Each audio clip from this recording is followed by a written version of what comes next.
আশা করি সবাই ভালো আছো। তো আমরা পড়ছিলাম মডার্ন এইজ। আচ্ছা, তো এদিকে পড়া আমাদের রয়েছে 30 অক্টোবরের মধ্যে sociology of Bangladesh, Bangladesh society and কালচারের কিছু চ্যাপ্টার 8 পর্যন্ত ছিল, তাই না? এখানে টোটাল চ্যাপ্টার আছে কয়টা, আমি মাঝে মাঝে ভুলে যাই। 10টা স্যার। স্যার 10টা।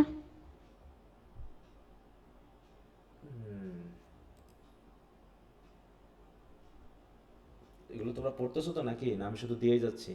কোনটা বলো তো? স্যার পড়তেছি তো। পড়তেছো তো না? হ্যাঁ, একটু পড়তে হবে কিন্তু। পড়তে হবে। আচ্ছা, বাকি দুইটা চ্যাপ্টার দেওয়া হয়নি, দিয়ে দিব আজকে। তাহলে এটা চেঞ্জ করে দিলাম।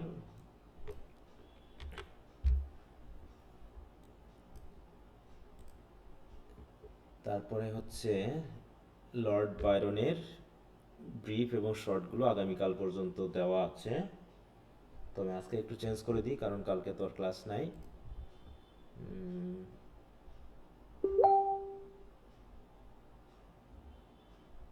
মোটামুটি এটা হচ্ছে 6 তারিখ পর্যন্ত। হ্যাঁ,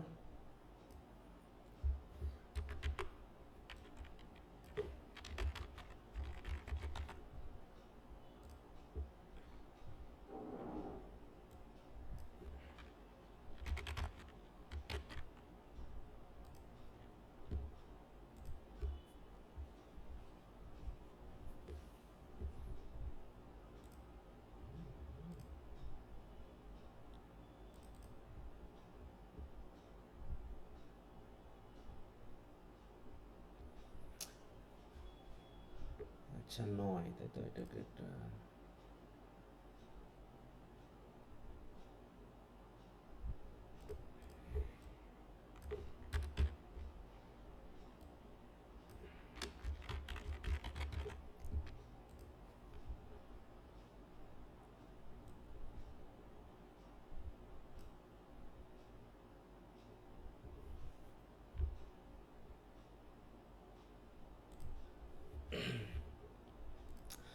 ওকে। তাহলে আমরা কতদূর পড়েছিলাম বলো তো এই অংশটা?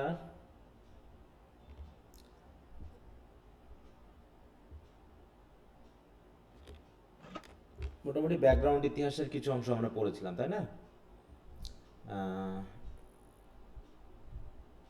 হিরোশিমা নাগাসাকি ইকোনমিক ফ্রন্ট, এগুলো নিয়ে আমরা আলোচনা করেছিলাম। This is the factual scene, এটাও আমরা পড়েছিলাম, বার্নার্ড শ। এখানে এখন আমরা কিছু লিটারেরি পার্সনকে দেখব। কেউ হচ্ছে পয়েট হিসাবে, কেউ ড্রামাটিস্ট হিসাবে, কেউ নভেলিস্ট হিসাবে। তারা চেষ্টা করেছে এইজের বিষয়গুলোকে রিপ্রেজেন্ট করতে। তো মোটামুটি এই জায়গা পর্যন্ত আমরা লিটারি পিরিয়ডের যে রাইটারগুলো সেগুলো আমরা একটু দেখতে পাবো।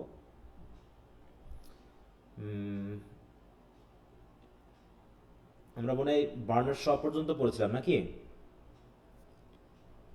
বার্নার্ড শ পর্যন্ত। আচ্ছা, তাহলে আমরা একটু আলোচনা করি। তাহলে বার্নার্ড শ কি বলতো, তিনি কে, একজন কি হিসাবে তার পরিচয় জানা আছে? স্যার উনি তো ড্রামা লিখছেন। হ্যাঁ, আমরা কি তার কোনো ড্রামা পড়েছি? নভেলিস্ট। জি স্যার, একটা ড্রামা তো পড়েছি। কোন ড্রামাটা পড়েছি? Arms and the Man. Arms and George the Man. Bernard. Arms and the Man কিন্তু আমরা পড়েছি, একটু খেয়াল করো। বলছে of course Bernard Shaw foremost among the literary figures of the age. তার মানে বার্নার্ড শ কিন্তু মডার্ন এজের কথা আসলেই আমরা 3 থেকে 4টা নাম পাবো, যে নামগুলো মানে খুবই প্রমিনেন্ট। যেমন যে কবিদের মধ্যে টি.এস. ইলিয়টকে পাচ্ছি, ডাব্লিউ.বি. ইয়েটসকে পাচ্ছি, ড্রামাটিস্টদের মধ্যে হচ্ছে এই যে বার্নার্ড শকে পাচ্ছি, তাই না? তারপরে ওদিকে জেমস জয়েস আছে নভেলিস্ট হিসাবে, আরও বেশ আছে, কিন্তু নাম করা আমরা কিছু মানুষের নাম পাচ্ছি রাইটারে, তারা তাদের এজকে রিপ্রেজেন্ট করেছে। বলছে of course Bernard Shaw foremost among the literary figures of the age has a deep and scathing voice and his own message of the superman, but he is basically a vigorous satirist whose literary ideal is founded on the denial and negation of all that is established and valued. আমরা Armstrong the man, তাই তো, নাটকও পেয়েছি, যে তিনি ওখানে কি লাভ war, তাই না, এই বিষয়গুলো কিন্তু তার বিরুদ্ধে তিনি কথা বলেছেন যে আমাদের দেশে, আমাদের দেশীয় বা আমাদের কালচারে কি প্রেম যখন ছেলে মেয়ে করে তখন সেটা তো মোটামুটি গড গডেসের পর্যায়ে পৌঁছে যায়। তাকে ছাড়া বাঁচবো না, তাকে ছাড়া চলবো না, ইত্যাদি ইত্যাদি। তারপরে মোটামুটি বিয়ের ক্ষেত্রে কি কি দেখা হয়? বিয়ের ক্ষেত্রে বলো, যাকে ভালোবাসা যায় তাকে বিয়ে করা যায়, বলি না আমরা এরকম কথা, যে আমি কি হ্যাঁ জি স্যার। তার ধন সম্পত্তি খাবো, হ্যাঁ তাকেই আমার চাই। ছেলে যদি রিক্সাওয়ালাও হয়, মেয়ে তো মোটামুটি তাকে বিয়ে করবেই, তাকে নিয়ে ঘর সংসার করবে, দরকার হলে পারে হ্যাঁ ঘরে শুয়ে শুয়ে তারা চাঁদ দেখতেও পছন্দ করবে, এরকম আর কি অবস্থা। কিন্তু বাস্তবতা কি তাই? বলো। বাস্তবতা বিয়ে করলে বোঝা যায় যে ঘটনা আসলে কি ঘটে। তখন তারা বোঝে যে আসলে সে লোকার মতো, লোকার মতো, বা হচ্ছে তোমার সার্জিয়াস এবং রায়না তো মোটামুটি কি বলবো, ওরা তো এই মেইনলি আমাদের এই কি বলবো আনরিয়েল আইডিয়ালগুলোকে পছন্দ করে। কিন্তু ওদিকে আমাদের ব্লান্সলি এবং লুকা, সেগুলোকে তারা কি রিয়েল যে আসলে রূপ রয়েছে সেগুলোকেই তারা রিপ্রেজেন্ট করছে। বলছে he is warning is turn against slavery to the ideal, to the ideal of goodness. যে গুডনেসের যে আইডিয়াল, এটাকে জাস্ট তিনি তার বিরুদ্ধে কথা বলছেন যে গুডনেস বলে পৃথিবীতে আসলে খুব কম বিষয় রয়েছে। মানুষ সবাই ধান্দাবাজ, স্বার্থবাদী, ঠিক আছে তো? যেটা আমরা ব্লান্সলির মানে কি বলবো স্ট্রেট ফরওয়ার্ড আচরণের মাধ্যমে দিয়ে দেখলাম না, তার বাবা মারা গেছে, তার কোনো আবেগ নেই, কোনো ফিলিং নেই, সে তার শেষকৃত্যের ব্যাপারটা নিয়েও খুব একটা উত্তেজিত না। হ্যাঁ, কিন্তু আসলে কি দরকার সব পৃথিবীতে বেঁচে থাকার জন্য, সেগুলোই যে there is however no distinct fun ideal set up or shown by him as the sure alternative to sustain and give a boosting moral to the is. কিন্তু তিনি কোনো মানে আমাদের কি করা উচিত তাহলে সেরকম কোনো আইডিয়াল তিনি আসলে আমাদের বলে দিতে পারেননি, কারণ এটা বলা সম্ভবও না। একজন মানুষ কিভাবে চলবে সেটা কেউ বলে দিতে পারে না, পারে বলো? তাহলে একই বাবার সন্তান তো সব একই রকম হওয়ার কথা, তাই না কি? কিন্তু একই রকম হয় কি? মনে করি একটা বাবার দুটা ছেলে একই রকম হবে দুইজনই সবসময়? বলো। অধিকাংশ ক্ষেত্রে কি আমরা দেখি যে স্যার আমরা মানুষও ভিন্ন, আমাদের লাইফ অফ যে মোটিভেশন গুলো আছে সেগুলো যার যার ক্ষেত্রে আলাদা। হ্যাঁ হ্যাঁ হ্যাঁ, তা বলছে T S Eliot the most eminent of modern poets remain equally ironical in his portrait of modern urban civilisation. তার যে ওয়েস্টল্যান্ড যে কবিতা আছে, খুবই খুবই নাম করা, যেখানে তিনি মডার্ন মানুষের বৈশিষ্ট্য দেখিয়েছে। হ্যাঁ, হি সিংস অফ দ্য ওয়েস্টল্যান্ড, এই যে wasteland, of the Unreal city under the brown fog of a winter নুন। যে আধুনিক যুগে তিনি বলেছেন কি একটা আনরিয়েল সিটি, যেখানে সবসময় যেন কুয়াশাচ্ছন্ন, যেখানে মানুষের মধ্যে ক্লিয়ার কোনো ভিজন নাই। দেখো অফ দ্য হলো মেন, মানুষের মধ্যে জ্ঞান বুদ্ধি শূন্য, with head piece filled with straw in cactus land. এরকম there is hard in them nothing of the positive hope and regeneration for degenerated urban life. মানে পজিটিভিটি নাই কোনো, except in the restoration of the old Christian faith in the world beyond. যে যদি আমরা আমাদের বিশ্বাসটাকে যেটা হারিয়েছি সেটা যদি আমরা রক্ষা করতে না পারি, আমাদের ধর্মীয় নীতিনৈতিকতা দিয়ে না চলি, তাহলে আসলে আমরা পজিটিভ হোপ নিয়ে কখনোই চলতে পারবো না। Eliot's message however is too symbolic and abstract for the common message of the people to follow. তার টিএস ইলিয়টের যে ওয়েস্টার্ন কবিতাটা, এই কবিতাটা পড়লে তিনি আসলে কি বলতে চেয়েছেন সেটা বুঝতে হলে আমাদের কমন চিন্তাভাবনা দিয়ে বোঝা সম্ভব না। খুবই ডিপ আন্ডারস্ট্যান্ডিং লাগবে, তা নাহলে আমরা ভুল ইন্টারপ্রিটেশন করে ফেলতে পারি। And there is hard no positive prescription in this. একইভাবে led by W H Auden, তিনিও কিছু কবিতা লিখেছেন। সাম পয়েটস ইনক্লুডিং দেখো Cecil Day Lewis and Stephen Spender are found to have sought succour in socialism from post war economic ills. Succour মানে কি help, তারা socialism থেকে হেল্প পেয়েছে। তারা মনে করেছে যে সামাজিক উন্নয়ন দরকার হতে পারে সমাজতন্ত্রবাদ দিয়ে সম্ভব, তাই না? সোশ্যালিজম দিয়ে সম্ভব, পুঁজিবাদ দিয়ে সম্ভব না। দেখো তাই বলছি কি ইকোনমিক ইলস অ্যান্ড এক্সপ্লয়টেশন, এগুলো থেকে রক্ষা পেতে হলে আমাদের সোশ্যালিজম দরকার। ফ্রম হাঙ্গার অ্যান্ড বন্ডেজ থেকে রক্ষা পেতে হলে সোশ্যালিজম দরকার, যেখানে মানুষ শুধু কাজ করে যাবে আর তাদের ভালো মন্দ দেখার দায়িত্ব হবে সরকারের। তাহলে আমাদের দেশের মতো সরকার হলে কেমন হয় বলো? যে টাকাটুকু আছে দেশে সেটুকু থাকবে না নাকি? সেটাও পকেটে করে পুরো নিয়ে চলে যাবে, এই হচ্ছে অবস্থা। But the god of socialism fails to keep alive in their poetic idealism for long. কিন্তু সেই আইডিয়ালিজম বেশি দিন কাজ করেনি। দেয়ার ইজ এ, কারণ কি মানুষ হচ্ছে অরিজিনালি খারাপ। এটা হচ্ছে মেইন সমস্যা। মানুষ যদি ঠিক হতো তাহলে সব এত আইডিয়াল লাগতো না, এক আইডিয়াল দিয়ে চলতো, কিন্তু মানুষ প্রত্যেকটা আইডিয়ালের বিরুদ্ধে যায়। মূল কথা হলো সে তার নিজস্ব স্বার্থ ছাড়া আর কিছু বোঝে না। এটাই হলো মানুষের বৈশিষ্ট্য আর কি। এই জায়গাটা আমাদের খেয়াল করতে হবে যে আমরা সবাই কি নিজের স্বার্থ ভাবি, অন্যকে কখনোই আমরা আমাদের জীবনে গুরুত্ব দেই না, বা অন্যের আইডিয়াল নিয়েও আমরা চলতে পছন্দ করি না, এমনকি ধর্মীয় আইডিয়ালও না। তারপর there is a constant turn to psychological abstraction in their subsequent poetry. তারা অবশ্যই সবসময় সাইকোলজি নিয়ে কথা বলেছে, মানুষের সাইকোলজিটা কেমন হচ্ছে, তাদের কীভাবে হওয়া উচিত, এগুলো নিয়ে তারা কথা বলার চেষ্টা করেছে, মানুষকে শুধরানোর চেষ্টা করেছে। কিন্তু এত লেখা আছে, এত বুদ্ধি বিবেচনা আছে, মানুষ কি কিছুই জানে না? সবই জানে, কিন্তু মানুষ কি ভালো হয়েছে বলো? তাদের মানুষের ধর্মীয় জ্ঞান আছে, মানুষের নীতি নৈতিকতা জ্ঞান আছে, তারপরে এত বই লিখে আর লাভ আছে বলো? এতদিন মানুষ এত নীতি কথা শুনে, এত ধর্মীয় বই পড়ে, হ্যাঁ, এত ভালো লেখালেখি পড়ে, এত কিছু শুনেও যেখানে মানুষ ভালো হয়নি, হ্যাঁ, এখনো কি আমাদের লেখালেখি পড়ে কি মানুষ ভালো হয়ে যাবে? হঠাৎ করে আমি যদি এখন একটা বই লিখি, আমি ভাবলাম যে আমার বই পড়ে বলে মানুষ ভালো হয়ে যাবে, এটা কি হবে? আদৌ কি পৃথিবীতে ভালো মানুষ কি পুরোপুরি কখনো দেবতা হয়ে যাবে বলো? সম্ভব? না। সম্ভব না। করে আর কয়জন ভালো হবে?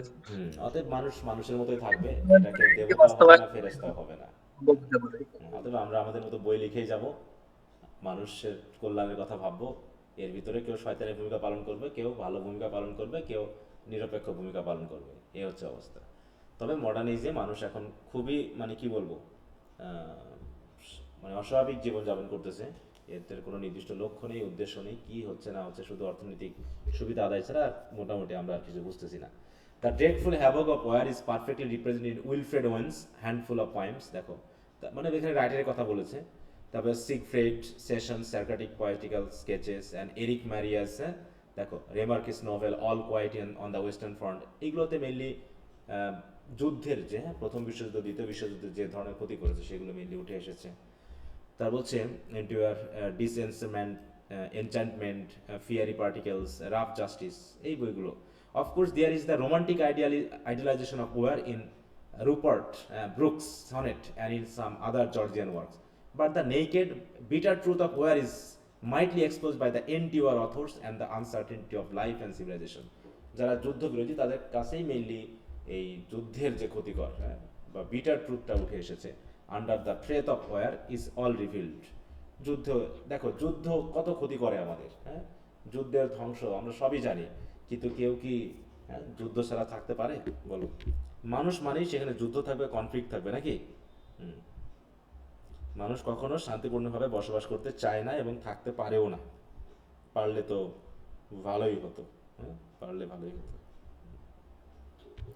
As that all this, however, has brought to the surface the certain insecurity of existence in a dangerously কি war-ridden world, war-ridden world.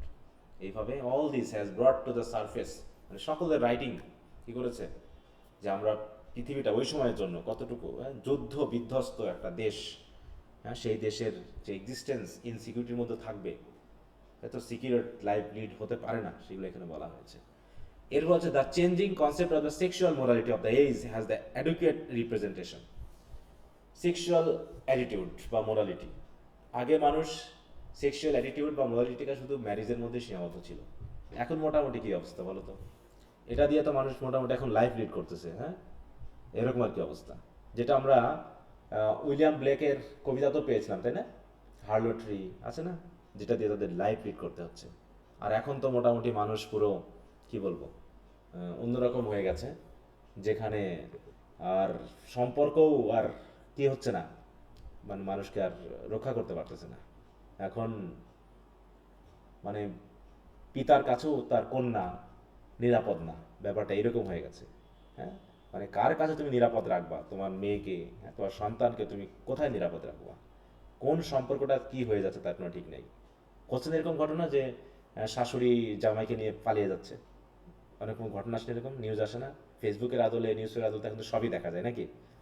হ্যাঁ, তারপরে দেখাচ্ছে যে মোটামুটি স্বামী বিদেশে চাকরি করে, লাখ লাখ টাকা ওয়াইফের নামে পাঠিয়েছে, আর ওয়াইফ কি করতেছে, অন্য একজনকে বিয়ে করে চলে আসছে। এরকম একটা দেখেছিলাম আমরা যে বিল্ডিংয়ে থাকতাম, একটা হচ্ছে হঠাৎ করে একটা ফ্যামিলি আসলো যে পুলিশ তার ওয়াইফকে নিয়ে আসলো, পরে শোনা গেল যে এই মেয়েটার অলরেডি বিদেশে স্বামী আছে, সে এখনও তার অ্যাকাউন্টে টাকা পাঠায়, কিন্তু ওদিকে ওই মেয়ে আবার করেছে কি, তার একটা ছেলেও আছে আগের পক্ষে, মানে তার অরিজিনাল স্বামীর, কিন্তু সে অলরেডি একটা পুলিশকে বিয়ে করে তার সাথে থাকতেছে।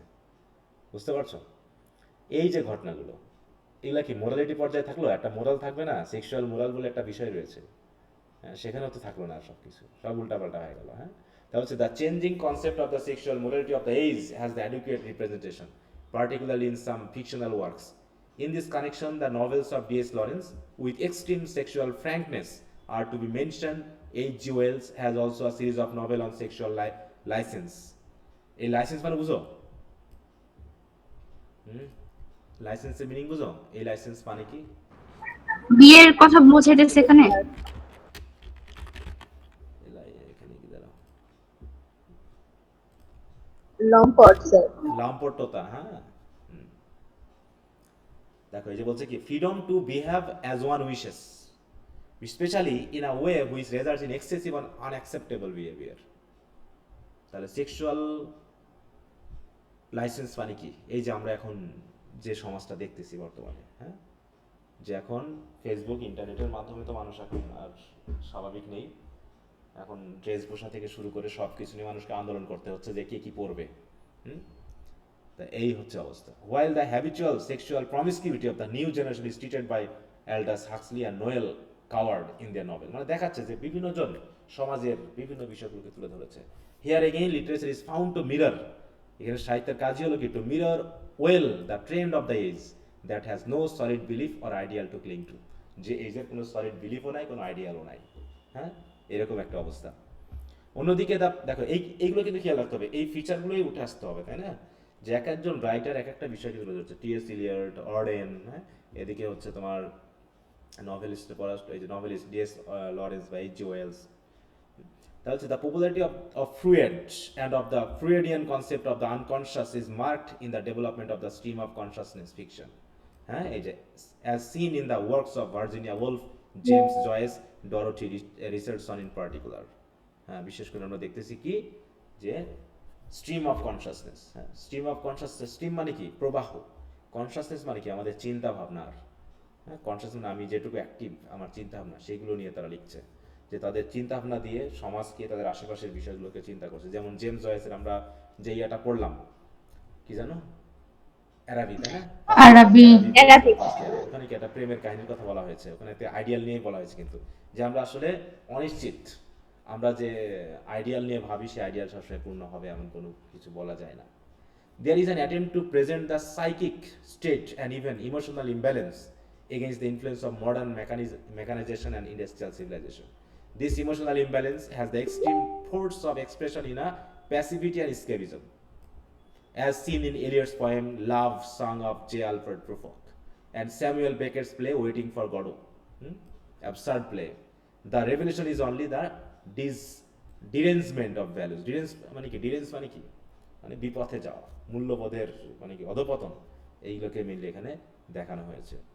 এই যে love song of J Alfred Prufrock, সে নিজেকে মানে যে প্যাসিভিটি অ্যান্ড এস্কেপিজম, সে সবসময় ভাবছে যে আমি যেমন মানুষ, আমার হয়তো তার মাথায় চুল নাই, তার বয়স বেড়ে গেছে, কিন্তু বিয়ে হয়নি, মনে করো।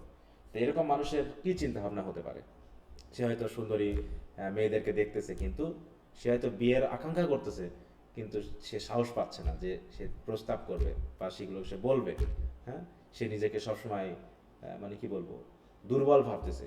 হ্যাঁ, বা হচ্ছে নিজেকে সবসময় ছোট ভাবতেছে, যে আমার পক্ষে এগুলো সম্ভব না। হ্যাঁ, আমি বিয়ে করলে আমাকে মানুষজন কীভাবে দেখে, আমাকে মানুষজন হাসাহাসি করে, আমাকে মানুষ বৃদ্ধ ভাবে, এইগুলো। হ্যাঁ, সে এখানে কী হচ্ছে, যে একটা প্যাসিভিটি বা স্কেপিজম, সে সবসময় চাচ্ছে দূরে দূরে থাকতে। হ্যাঁ, এটা হচ্ছে কি মেন্টাল বা সাইকোলজিক্যাল যে প্রবলেম, সেগুলো কিন্তু এখানে দেখানো হয়েছে। হচ্ছে this is the modern scene and its output in the realm of English literature is also conspicuous. The severe crisis of the time is reflected on literary ideals and tendencies. ব্যাপকভাবে উঠে উঠেছে। Even in the language of the modern critic, the crisis of our time is not only a crisis at a popular level, it has permitted all of our society.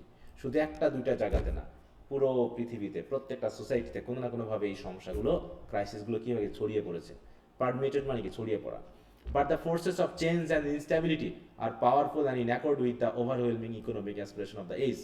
আর এখন তো মোটামুটি এ তো তাও উনি মানে প্রথম বিশ্বযুদ্ধ পূর্ববর্তী ঘটনা, তাহলে এখনকার বর্তমান কি অবস্থা বলো? এখনকার সাহিত্যকর্মে কেমন হবে মানুষের জীবন? এখন কি আর স্টেবল আছে বলো? এখন তো আরো সমস্যা নাকি? কি মনে হয় বর্তমান সময়টা কি সাহিত্যকর্ম লিখতে গেলে কি কি আসবে বলো তো, কেউ থিমেটিক আইডিয়া ধরে বলতে পারবা যে এখনকার থিম কি কি হবে?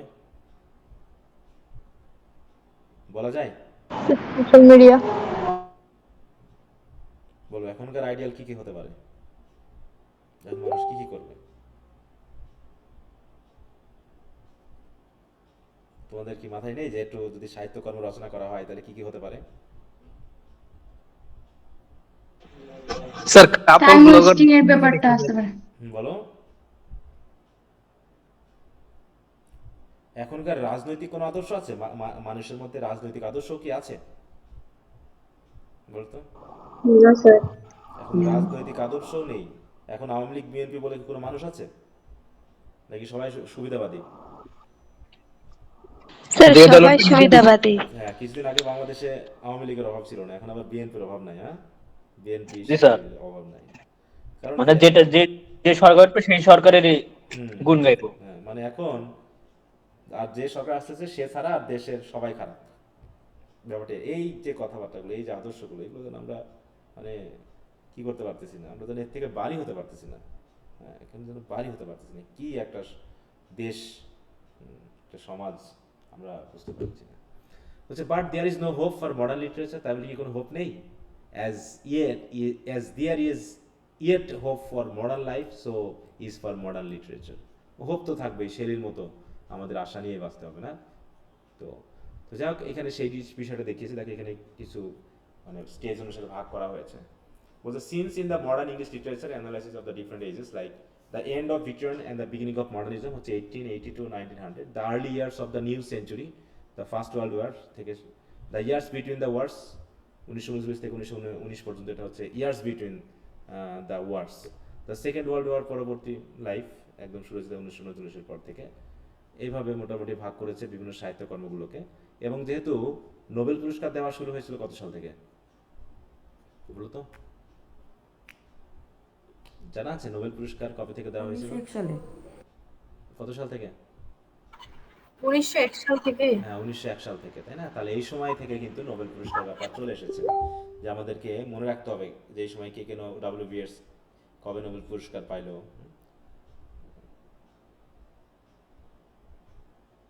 আচ্ছা, ওকে। তো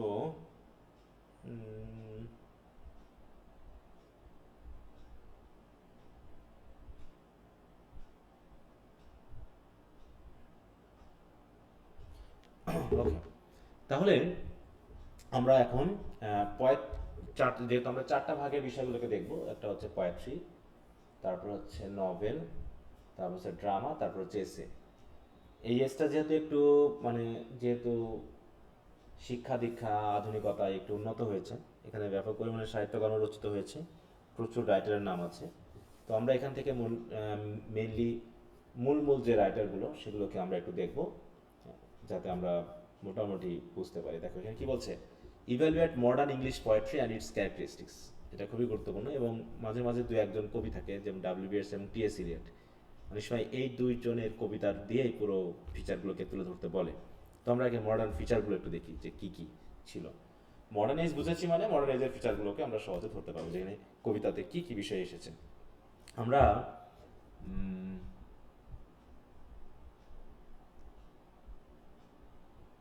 একটা কবিতার কথা, English HSC English first year বইয়ে ছিল, তোমাদের সময় ছিল কিনা জানি না।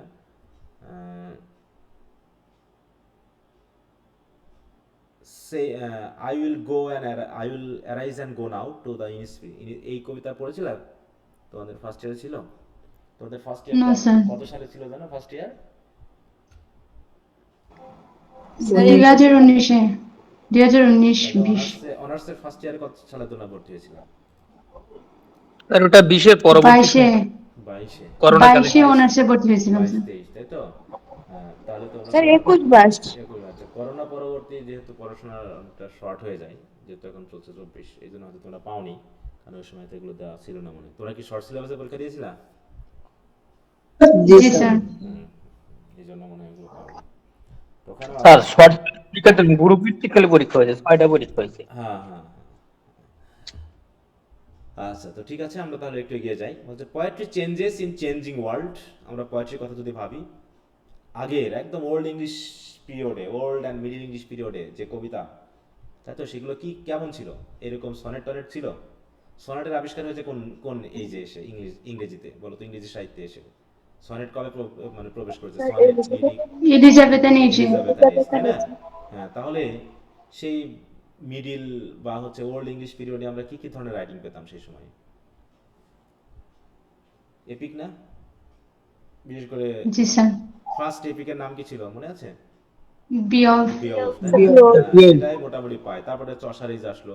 চসারেরও তো বিশাল বিশাল কবিতা লিখেছে, অনেকটা ব্যালাড টাইপের, হ্যাঁ, গল্প কাহিনী টাইপের, সেখানে লেখা হয়েছে। তারপরে আমরা রেনেসাঁস পিরিয়ডে আসলাম, এলিজাবেথান এজে এসে আমরা দেখলাম এখানে বেশ সনেট, লিরিক কিছুটা লেখা শুরু হয়েছে। তারপরে রোমান্টিক ইয়ে আসলো, নিও ক্লাসিক্যাল এইজ, তারপর রিফরমেশন পিরিয়ডে কিছু পোয়েট্রি আসলো। মেইনলি রোমান্টিক এইজ এবং ভিক্টোরিয়ান এইজে পোয়েট্রির যে ফ্লারিশমেন্টটা, সেটা বিশেষ করে শর্ট পোয়েট্রি যেগুলো, সেগুলো বেশি হয়েছে। হ্যাঁ, এভাবে ড্রামাও মেইনলি শুরু হয়েছিল এলিজাবেথান এইজে। তার আগ পর্যন্ত মোরালিটি প্লে বা মিস্ট্রি প্লে ছিল, তাই না? এগুলো নিশ্চয় আমাদের মনে পড়তেছে। তারপর থেকে ড্রামার বিভিন্ন উত্থান আসলো। তারপরে এসে তো ওই এলিজাবেথান এইজ থেকে শুরু হয়েছিল ফ্রান্সিস বেকনের মাধ্যমে। তারপরে আসলো হচ্ছে ক্রিটিসিজম লেখা। ক্রিটিসিজমটা মেনলি শুরু হয়েছে আমরা জানি নিও ক্লাসিক্যাল এইজে, হ্যাঁ, রোমান্টিক এইজের এই দিক থেকে। তাই বলতেছে এইভাবে কি এজ চেঞ্জ হয়, পোয়েট্রি বা রাইটিংও চেঞ্জ হয়ে যায়। তাই বলছে দেখো, poetry changes in a changing world, literature it is finally said is a mirror of the age. সাহিত্যকে প্রধানত কি বলা হয়? একটা এজের মিরর বলা হয়, তাই না? And poetry can not live out of the trend of social life. অতএব এক সময়ে বসবাস করে কি আরেক সময়ের ট্রেন্ড ফলো করা যায়? বলো, তুমি কি ভিক্টোরিয়ান এজে বসবাস করে কি রোমান্টিক এজের লিখতে পারবা, কবিতা লিখতে পারবা? বলো। No sir. হ্যাঁ, অতএব আমি যে এই যে বসবাস করবো, আমার চিন্তা ভাবনা তো তেমনই হবে। এই যে আমি এলিজাবেথান এজকে তো এখন ফিল করতে পারবো না, আমি আধুনিক যুগে আছি, আমার চিন্তা ভাবনা আধুনিকতার মতোই হবে। তাই বুঝে poets are the responsible members of their society. They cannot but throb with joys and sorrows at the progress and the retardation of the civilization on which their society is founded. তো যাই হোক, এইভাবে বলা হয়েছে। আমরা একটু এদিকে এগিয়ে আসি, এগুলো জাস্ট তোমরা পারবা। বলছে the modern age is one of the unrest and hurry. সবাই তো রাতের মধ্যে আছে এখন, তো মোটামুটি আমরা সময়ই পাই না। শান্ত সময় বলে আমাদের এখন কোনো সময় নেই। হ্যাঁ, খাইতে গেলে ব্যস্ত, ঘুমাইতে গেলে ব্যস্ত, পড়তে গেলে ব্যস্ত। আর সব ব্যস্ততার মূল ব্যস্ততা কে দেখাচ্ছে আমাদের? বলো, কে আমাদের ব্যস্ত রাখতেছে অধিকাংশ ক্ষেত্রে? Mobile, Facebook. হ্যাঁ, মোবাইল ফোন, ইন্টারনেট তো মোটামুটি আমাদের ব্যস্ত রাখতেছে। আর মোটামুটি আগে মানুষ একটা চাকরি করতো, আর এখন কি হচ্ছে? এখন মোটামুটি রাত দিন 24 ঘন্টা সব এক হয়ে গেছে আমাদের কাছে, তাই না? এই জন্য মানুষ সবসময় ব্যস্ত। There was no other age in the past which had experienced such a tremendous change in every walk of life. Poetry in this age has been colored by what the poets have found. Political upsurge, social injustice, economic rise and fall, সব কিছু পোয়েট্রিতে উঠে এসেছে। বলছে the English poetry of the present generation has been influenced by the remarkable happenings in England and abroad in the present time, by war, economic depression, socialism, scientific development, fascism, popular democracy, সব কিছু মধ্য দিয়ে কিন্তু সাহিত্য প্রভাবিত হয়েছে। Of course, the influence produced has not been the same in all cases. সব কিছুতে একরকম না। It has different effects on different poets. বিভিন্ন জন সবাই কি একই ধরনের পোয়েট্রি লিখছে? একই ধরনের সেন্স দিয়ে লিখছে? না এক একজন তার ইন্টারেস্ট দিয়ে এক একটা জিনিস দিয়ে লিখছে? কোনটা? সবাই তো একই ধরনের লেখা লেখেনি। Different type of. Different. Fascism মানে কি? ফ্যাসিস্ট বুঝো? যে হচ্ছে ফ্যাসিবাদ, আমরা মেনলি ইতালি, তাই না, এগুলোতে পাই। দেখো, ও বাবা, কি আসলো? হিটলার যে জনক ছিল। ফ্যাসিজম। দেখো এইখানে হচ্ছে এই যেটা একটু যদি আমরা দেখি তাহলে বুঝতে পারবো যে সব কিছুতে কি সবাইকে সাবঅর্ডিনেট করে রাখা এবং নিজের ক্ষমতা দেখানো, সে রাজনৈতিক, অর্থনৈতিক সব কিছুর উপরে একক কর্তৃত্ব, যেটা আমরা বলি কি একনায়কতন্ত্রবাদ, তাই তো? এই জাতীয়গুলো। অটোক্রেসি। যেটা হচ্ছে ডিকটেটরশিপ, যে হচ্ছে কি করবে, সকলের উপরে ক্ষমতা প্রয়োগ করবে, যেটা সাম্রাজ্যবাদ প্রতিষ্ঠা করতে চেয়েছে সবাই। হ্যাঁ, যে হিটলারের কথা বলতেছো, সে যেমন, তাই না, সে চেয়েছিল না সারা বিশ্বকে জয় করবে, এই যে হিটলার চলে এসেছে, দেখছেন? মুসোলিনি এবং হিটলার এরা একই রকম ছিল। মুসোলিনি ইটালির, হ্যাঁ, ফ্যাসিস্ট, আর হ্যাডলফ হিটলার নাসিজম, এগুলো সব একই ধরনের আইডিয়াল দিয়ে তারা চলেছে। প্রচুর মতবাদ আধুনিক যুগে শুরু হয়েছে, দেখো anarchism, democracy, pluralism, egalitarianism, liberalism, socialism, Marxism, এক একজন এক একটা মতবাদ দিয়েছে। আর এত বেশি মতবাদ নিয়ে মানুষই আসলে পুরো হতবাক হয়ে গেছে আসলে কোনটা মানা উচিত। দেখো কত রকমের, হ্যাঁ, ইম্পেরিয়ালিজম, তারপর হচ্ছে র্যাসিজম, তারপর আরো এসেছে জুজ, হোমোসেক্সুয়াল, হ্যাঁ, ট্রান্সজেন্ডার, হ্যাঁ, সব কিছু মানে মানুষ স্বাধীন হতে হতে হতে হতে এমন একটা পর্যায়ে চলে গেছে যে আর তাকে ফেরানো যাচ্ছে না, হ্যাঁ, এখন আর ফেরানো যাচ্ছে না মানুষকে। আর এর মূলে রয়েছে এই ডেমোক্রেসি নামক যে কথাটা, এইটা ডেমোক্রেসিতে আসলে ভালো কিছু সম্ভব? বলো, ডেমোক্রেসিতে কি ঘটনা ঘটানো হয় বলো তো অধিকাংশ ক্ষেত্রে? বলো তো, ডেমোক্রেসিতে মানুষ ভোট চায় নাকি? আর ভোট পাইতে গিয়ে অনেক সময় অনেক অপরাধ কর্মকেও মানুষ কি করে বলো তো, এড়িয়ে যায় না অনেক রাজনীতিবিদরা ভোট হারানোর ভয়? বলো। আর যখনই ভোট হারানোর ভয় থাকতেছে তখন কি ঘটনা ঘটতেছে? ভোট হারানোর ভয় যখন থাকতেছে তখন তারা কোনো কিছুকে স্ট্রংলি বিরোধিতা করতে পারতেছে না। আর যখনই করতে পারতেছে না তখন অটোমেটিক একটা দল সেই সুবিধা নিয়ে নিচ্ছে। এগুলো ঘটতেছে এখন বর্তমানে। হচ্ছে of course the influence has not been all the same, তাই না? কিন্তু সব জায়গায় একরকম হয়নি। হচ্ছে দ্য আনএন্ডিং প্রবলেমস, আনএন্ডিং মানে কি, এর যেন কোনো শেষ নেই, of the advancing civilization of today have penetrated very deeply into the realm of poetry and has become the cause of its vigor as well as morbidity. English poetry has embraced today a great variety of subjects, from the enchanting beauty of nature to the dull, drab street of modern metropolis, যেটা আমরা William ব্লেকের পেয়েছিলাম না ক্ষেত্রে, London কবিতাটা, যদিও ওটা মোটামুটি ওই নিও ক্লাসিক্যাল এবং রোমান্টিক এজের মাঝামাঝি অবস্থানে, কিন্তু মডার্ন এইজের কিছুটা বৈশিষ্ট্য আমরা পাচ্ছি। যে মানুষ সবাই যেন আনহ্যাপি, না, সবার ভিতরে এক ধরনের দুঃখবোধ, এক ধরনের ধান্দা, যেটা আমরা বলি, মানুষের সাথে মানুষের সম্পর্ক যেন রক্ষা হচ্ছে না, পিতা মাতা সন্তান এদের ভিতরে সম্পর্ক ঠিক থাকছে না।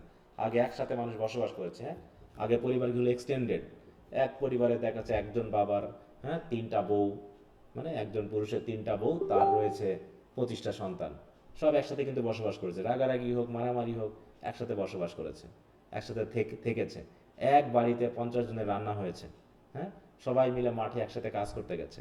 এখন কি এটা সম্ভব? বলো, এখন কি এটা ভাবা যাবে? আমার No, sir. আমার জীবনে আমি দেখেছি কিছু কিছু পরিবারে যে একসাথে বসবাস করতো, একসাথে রান্না হতো, সবাই মিলে একসাথে হেল্প করতো, মাঠে যেত, কাজ করতো।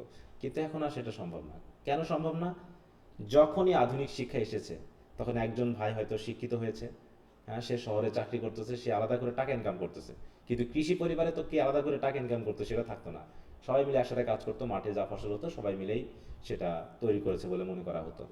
কিন্তু ওই যে, হ্যাঁ, আমার স্বামী চাকরি করে, এত টাকা ইনকাম করে, সে কেন একা পরিবার চালাবে, হ্যাঁ, সে কেন এই করবে সেই করবে, এই কথা বলতে গিয়ে মোটামুটি ভাইয়ে ভাইয়ে দ্বন্দ্ব, বাবা মাকে দেখতেছে না এখন, হ্যাঁ, বিয়ের পর তাদেরকে বৃদ্ধাশ্রমে পাঠানো হচ্ছে এখন মোটামুটি।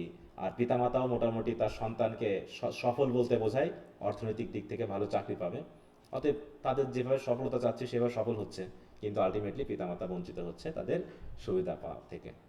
এই যে জায়গাগুলো, তাই বলছি কি, যে dull drab street of a modern metropolis, সব কিছু চলে এসেছে। Marx and Freud, war and peace, economics and socialism, দেখো মার্কস এক ধরনের মতবাদ দিয়েছে, ফ্রয়েড এক ধরনের মতবাদ দিয়েছে। Science and machines, socialism and fascism have all played a definite role in shaping and guiding the trend of poetry of this age of affable. The three remarkable English poets of the modern age হচ্ছে কি, দেখো, James Thomson, Thomas Hardy and A.E. Housman followed the Victorian masters and belonged in reality to that age. এরা মোটামুটি Victorian age পরবর্তী writer. All of them suffered from a sort of blind pessimism. Pessimism মানে কি বলো? Optimism আর pessimism বলতে কি বোঝায়? Sir একটা আশাবাদ আর একটা নিরাশা, তাহলে বা কোনটা নিরাশা? পেসিমিজম? পেসিমিজম কি নিরাশা? অপটিমিজম হচ্ছে আশাবাদী। আশাবাদ, হ্যাঁ। তাহলে পেসিমিজম মানে স্যার আশাহত। তাদের কবিতাগুলো পড়লে বোঝা যাবে যে মানুষ কত হতাশ, পুরো পেসিমিস্ট হয়ে গেছে, হ্যাঁ? যে নিরাশায় তাদের জীবন যেন ঢেকে যাচ্ছে, এরকম আর কি অবস্থা সব কিছুর মধ্যে আমরা দেখতেছি। They had the eyes to enjoy the beauty of the external world, but had not the heart to find in the same way any manifestation of human hope or happiness in the world around them. মানুষ এখন আর প্রাকৃতিক সৌন্দর্য পছন্দ করে না, এখন মানুষ artificial সৌন্দর্যকে পছন্দ করে। আমরা এখন ঘুরতে যাই, হ্যাঁ, এখন পার্ক হয়েছে, হ্যাঁ, যে দেখা যাচ্ছে বনের বন ধ্বংস করে আমরা আলাদা করে কৃত্রিম বন তৈরি করছি, যাতে কি করা হয়, মানুষকে একটা গণ্ডির ভিতরে আনা যায় এবং তারা যেন টাকা দিয়ে সেটাকে এনজয় করে। হ্যাঁ, বনের বাঘ হত্যা করে আমরা সিমেন্ট দিয়ে বাঘ তৈরি করে বাচ্চাদেরকে দেখাচ্ছি এটা এটা হচ্ছে বাঘ। হ্যাঁ, বনের হরিণ হত্যা করে আমরা হরিণ, হ্যাঁ, সিমেন্ট দিয়ে বানিয়ে দেখাচ্ছি এটা হচ্ছে হরিণ। হ্যাঁ, আলাদা করে ঝর্ণা, প্রাকৃতিক ঝর্ণা ধ্বংস করে আমরা কৃত্রিম ঝর্ণা তৈরি করে আমরা এনজয় করতে যাচ্ছি, এরকম ব্যাপারটা এখন। হ্যাঁ, খাল বিল ধ্বংস করে আমরা কি করতেছি, লেক তৈরি করতেছি, লেক তৈরি করে সেখানে নৌকা দিয়ে আমরা ইনকাম করতেছি, মানে সব কিছুতে একটা মানিটারি, হ্যাঁ, ফিনান্সিয়াল যে আউটপুট সেটা আমরা আশা করতেছি। প্রাকৃতিক সৌন্দর্যকে ধ্বংস করে আমরা কৃত্রিম প্রাকৃতিক সৌন্দর্য তৈরি করতেছি, এই জায়গাগুলো। হ্যাঁ, তাই বলছে, they had the eyes to enjoy the beauty of the external world, but had not the heart to find in the same way and any manifestation of human hope and happiness in the world around them. তাহলে প্রকৃতির দিকে দেখতেছে, প্রাকৃতিক সৌন্দর্যের দায় করছে, কিন্তু মানুষের মনের যে আশা নিরাশা, তাই তো, সেগুলো তারা প্রকাশ করছে। The melancholy notes of these poets, however, was relieved by the vigorous poetry of Rudyard Kipling. Kipling was imbued with a narrow ideal of patriotism. He is found to worship the ideal of patriotism, which again inspired him to worship the ideal of British Empire and glorify the imperialistic march of the power. দেখো, এই যে রুয়ার্ড Kipling, মনে আছে যে আমাদের রবীন্দ্রনাথ ট্যাগোর যে চিঠি লিখেছিলেন, তাই না, rejecting knighthood, letter to Lord Chelmsford, সেখানে এই রবীন্দ্রনাথের বিরুদ্ধে কিন্তু লিখছিল কে, রুয়ার্ড কিপলিং। সে কিন্তু পুরো ব্রিটিশ ঘরানা ছিল, ঠিক আছে। যে হত্যা হলো জালিয়ানওয়ালাবাগে, এটা কিন্তু রুয়ার্ড কিপলিং ভালো বলেই প্রশংসা করে এই কাজ লিখেছে। হ্যাঁ, তাই বলছে কি, তারা কেমন ছিল দেখো, ব্রিটিশ এম্পায়ারে গ্লোরিফাই করেছে তারা, glorify the imperialistic march of the English power. Kipling's followers are Henry Newbolt, lack his master's figure, এরকম প্রচুর দেখো রাইটার এসেছে। এত রাইটার আমাদের দরকার না, জাস্ট আমরা একটু ফিচারগুলো একটু দেখে নিই।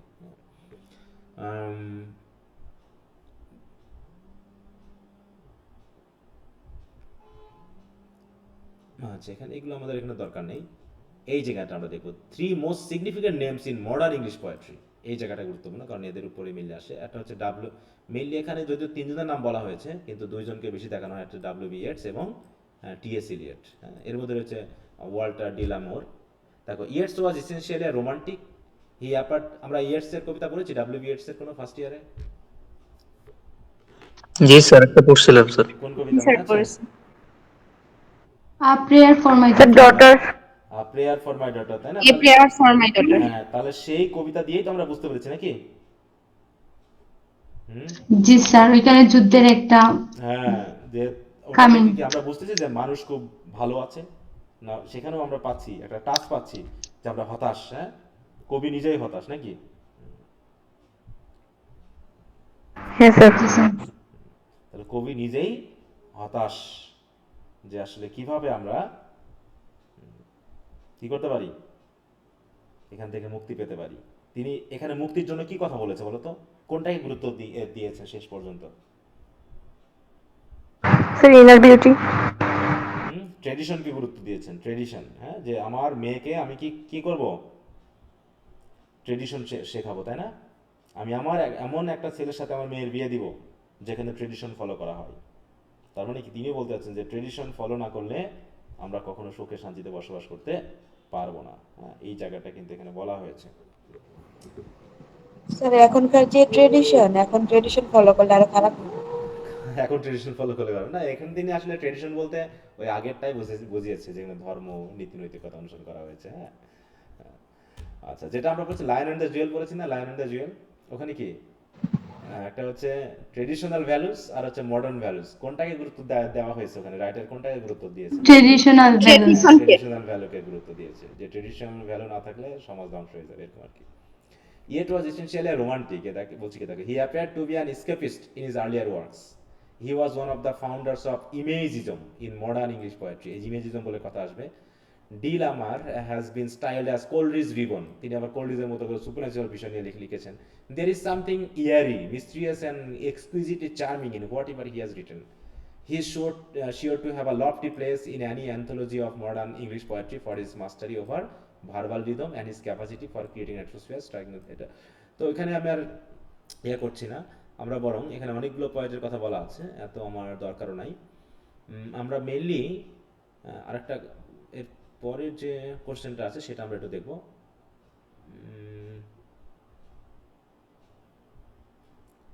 এর পরের কোশ্চেনটা হচ্ছে কত দূর আছে, অনেক বিষয় কিন্তু আলোচনা আছে, এই জায়গাটা আমরা দেখবো। টি.এস. ইলিয়ট এবং W B Yeats reflect the modern life in their works. আচ্ছা, আমরা জানি কি দেখেছিলাম যে সেকেন্ড ইয়ারে এবার কোন কোশ্চেনটা এসেছে জানো, নভেল থেকে এসেছে ফার্স্ট ইয়ার ইয়াতে পরীক্ষাতে, ফাইনাল পরীক্ষায়। একটু দেখো তো আরেকবার কেউ, বইটা এই মুহূর্তে নাই। 2022 সালে আছে কারো কাছে সেট?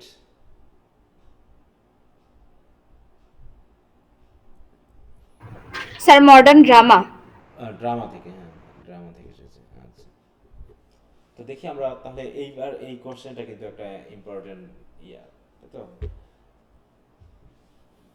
ইম্পর্টেন্ট গুরুত্বপূর্ণ একটা কবিতা প্রশ্ন হতে পারে, এই জায়গায় আমরা একটু খেয়াল করবো। T S. Eliot and W B Yeats reflect the modern life in their works, do you agree, justify your answer. আসলে এগুলো কবিতা না পড়ে তো জাস্টিফাই করা যায় না, জাস্টিফাই করতে হলে আসলে তাদের কবিতা পড়তে হবে, কবিতা পড়ার পর কিন্তু আমরা অন্ধভাবে আর কি মুখস্থ করে লিখে যাচ্ছি আর কি, এভাবে চলছে। দেখো, poetry mirrors the society in which it is written, এই কথা তো বারবারই আসতেছে।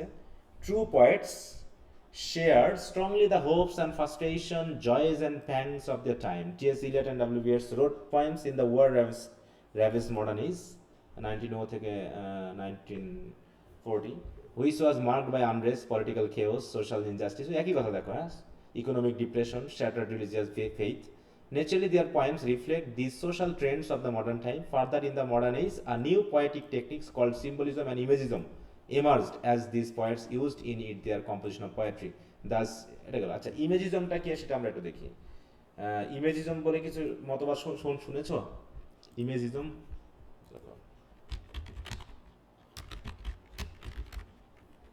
না স্যার, নতুন শুনবো। English literature. দেখো, যদি ইমেজারি বা ইমেজ সম্পর্কে তো আমরা জানি, তাই না? হ্যাঁ, সেখানে কি আমরা দেখবো?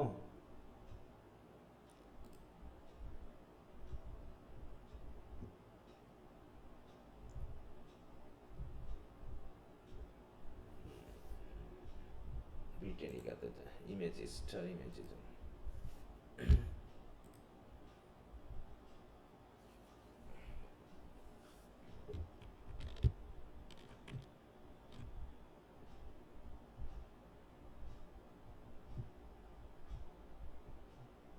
দেখেন তো, ইমেজিস্ট বলছে ওখানে, থিওরিটা একটা দেয়নি। আচ্ছা, তো যাই হোক, থেকে বাদ দিলাম। জাস্ট সিম্পলি একটু দেখে নিই। দেখো, imagism was a movement in early 20th century poetry that favored precision of imagery and clear, sharp language. It is considered to be the first organized modernist literary movement. এটা ইমেজিজম has been termed as, এখানে একটু খেয়াল করবো, হ্যাঁ, a succession of creative movements rather than a continuous or sustained period of development. মানে এখানে দেখানো হচ্ছে যে আমরা কোনো একটা বিষয় সম্পর্কে ক্লিয়ার একটা মতবাদ দেওয়ার চেষ্টা করব, ঠিক আছে? তো একটা বিষয়কে আমরা সরাসরি তুলে ধরার চেষ্টা করব, এবং সেটা হবে কি, দেখো, অনেকটা একটা পিকচারের মতো। একজন মানুষ একটা জায়গার একটা পিকচার সে তুলেছে, ছবি তুলেছে, তাহলে এটা গেল ওই এক পুরো জায়গাটা। একটা ছবিতে কি পুরো জায়গাটাকে রিপ্রেজেন্ট করা যায় বলো?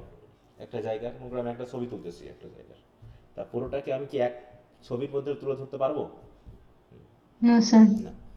কিন্তু চেষ্টা করা হচ্ছে যে আমি ঠিক ওইভাবেই একটা পোয়েট্রি দিয়ে বা একটা পয়েম দিয়ে বা একটা রাইটিং এর মধ্য দিয়ে আমি সব কিছু একবারে তুলে ধরতে পারবো না। কিন্তু যতটুকু আমি তুলে ধরবো সেইটুকু যেন ক্লিয়ার হয়, এবং সেটা যেন একটা নির্দিষ্ট বিষয়কে তুলে ধরে।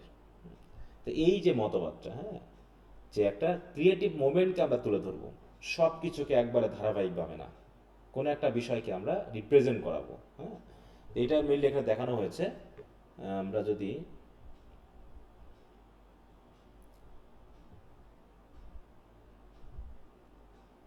এক্সট্রা পাউন্ড বা কিছু আমরা যে টিএস এলিয়ট এদেরকে দেখছি না এখানে, মেনলি একটা মানে পুরো ওয়ার্ল্ড লিটারেচারে ধরতেছে, এই জন্য এখানে নাই। এই যেখানে কিছু কিছু আছে, যেমন জেমস জয়েসের নামটা আমরা পাচ্ছি। জেমস জয়েস কোন দেশীয় রাইটার জানো? আমেরিকান। হ্যাঁ, তিনি একজন আমেরিকান রাইটার, তাই তো, নভেলিস্ট অ্যান্ড রাইটার। হ্যাঁ, তার সবচেয়ে বিখ্যাত নভেল যেটা হচ্ছে সেটা হচ্ছে ইউলিসিস। ইউলিসিস আমরা একটা কবিতা পড়েছি, কার লেখা বলো তো? আলফ্রেড ডটকিনসন। হুম, তাহলে হচ্ছে টেনিসনের লেখা। ইউলিসিস নামে আবার একটা নভেলও আছে, এটা অনেক সময় বিভিন্ন চাকরি পরীক্ষাতে আসে, যে নভেল হিসাবে কে লিখছে।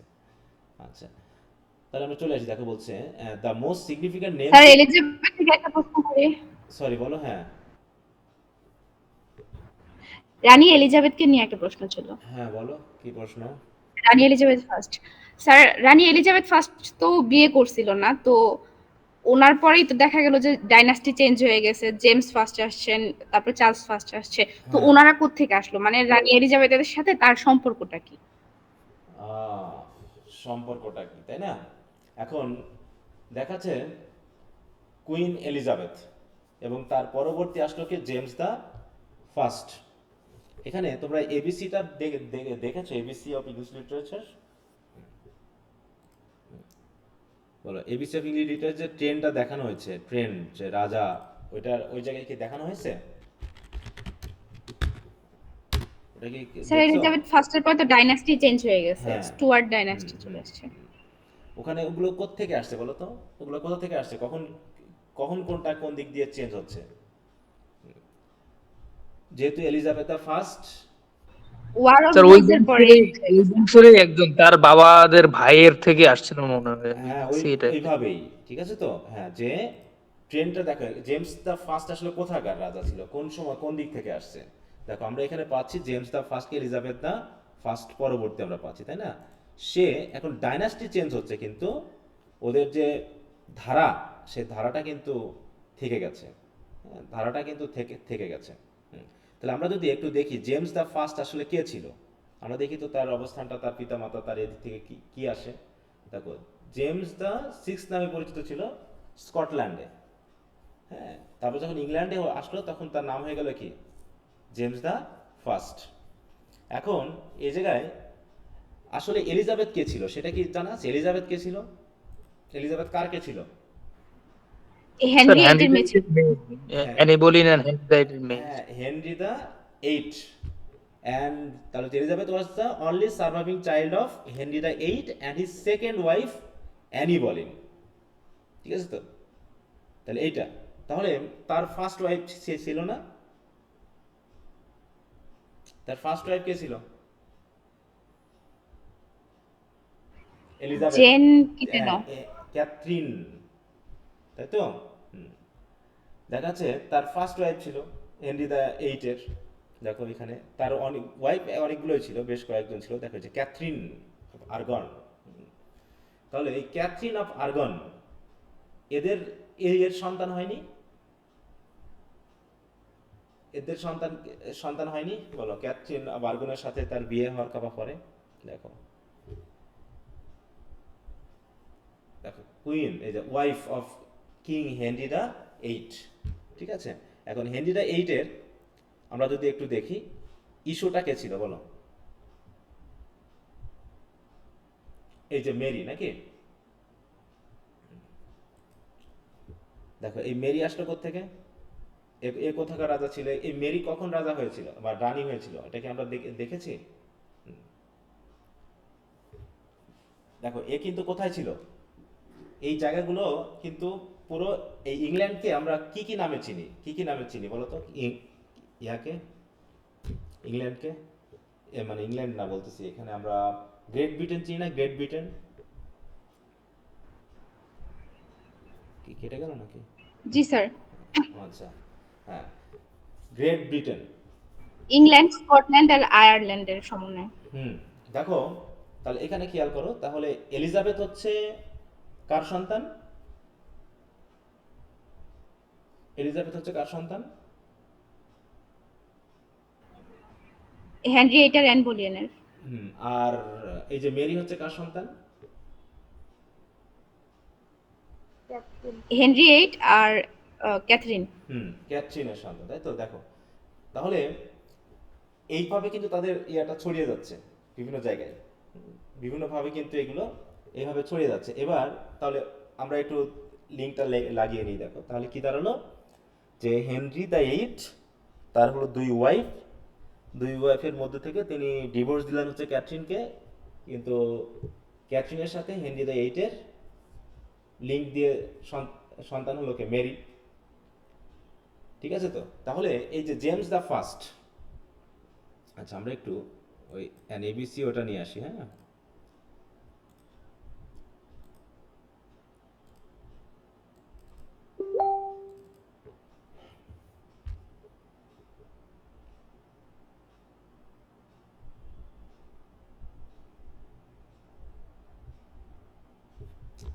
কত নম্বর পেজে আছে তোমাদের বই থাকলে একটু বের করো। স্যার ওই ডাইনাস্টি গুলো আছে 150 পেজে।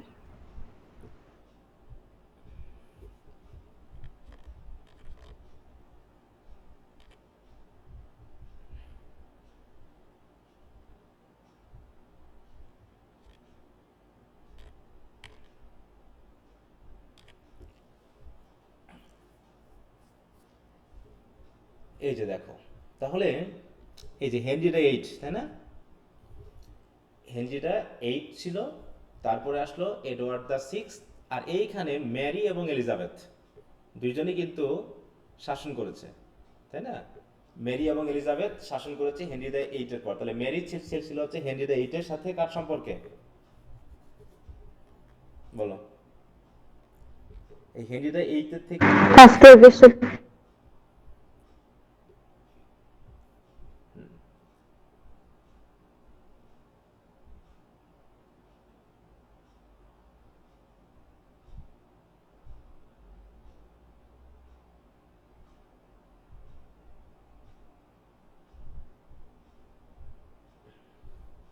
আচ্ছা একটু দাঁড়াতো, আমি একটু আসছি।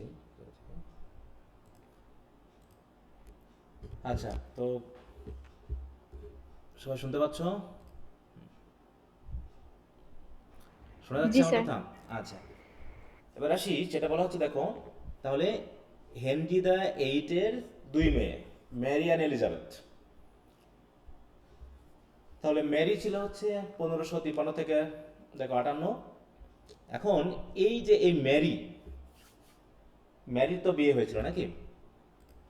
আমরা একটু ম্যারির ইয়াটা দেখি। ম্যারির একটা রিলেশনশিপ হয়েছিল একজনের সাথে। হ্যাঁ, এখানে সেটা আছে কিনা দেখো।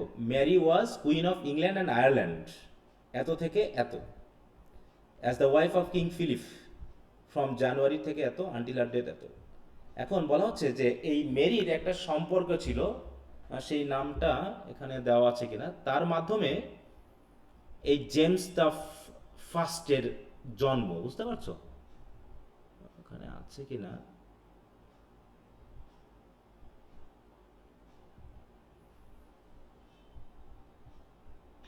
স্যার এটা আবার আমি এক জায়গা থেকে নোট করছিলাম, তো ওইখানে আবার একটু ডিফারেন্ট আছে।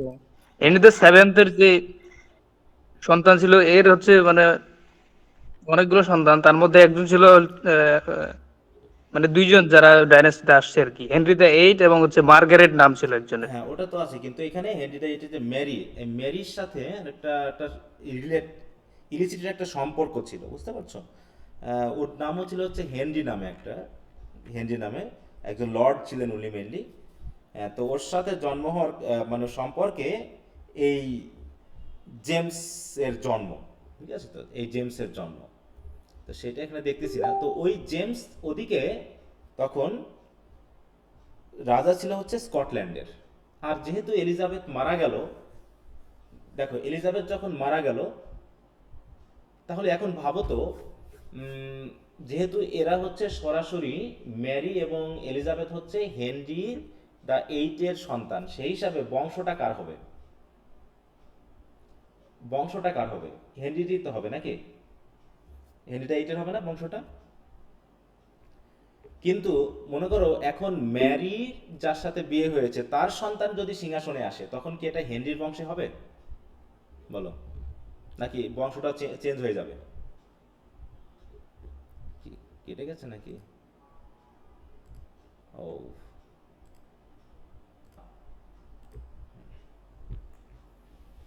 শোনা যাচ্ছে?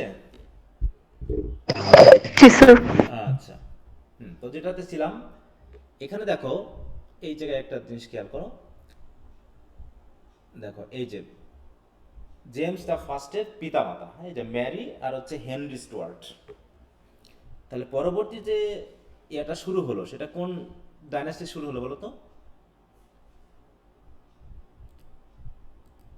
এই যেখানে দেখা যাচ্ছে স্টুয়ার্ট ডাইনাস্টি। কিন্তু তার আগে ছিল কি, হেনরি দ্য সেভেন্থ থেকে হচ্ছিল টিউডার ডাইনাস্টি। তাহলে ম্যারির সাথে বিয়ে হয়েছিল হেনরি স্টুয়ার্টের। হুম, এই হেনরি দ্য এইট না, কিন্তু আবার ওটাও চালাজন, হ্যাঁ, এটা লর্ড উনি।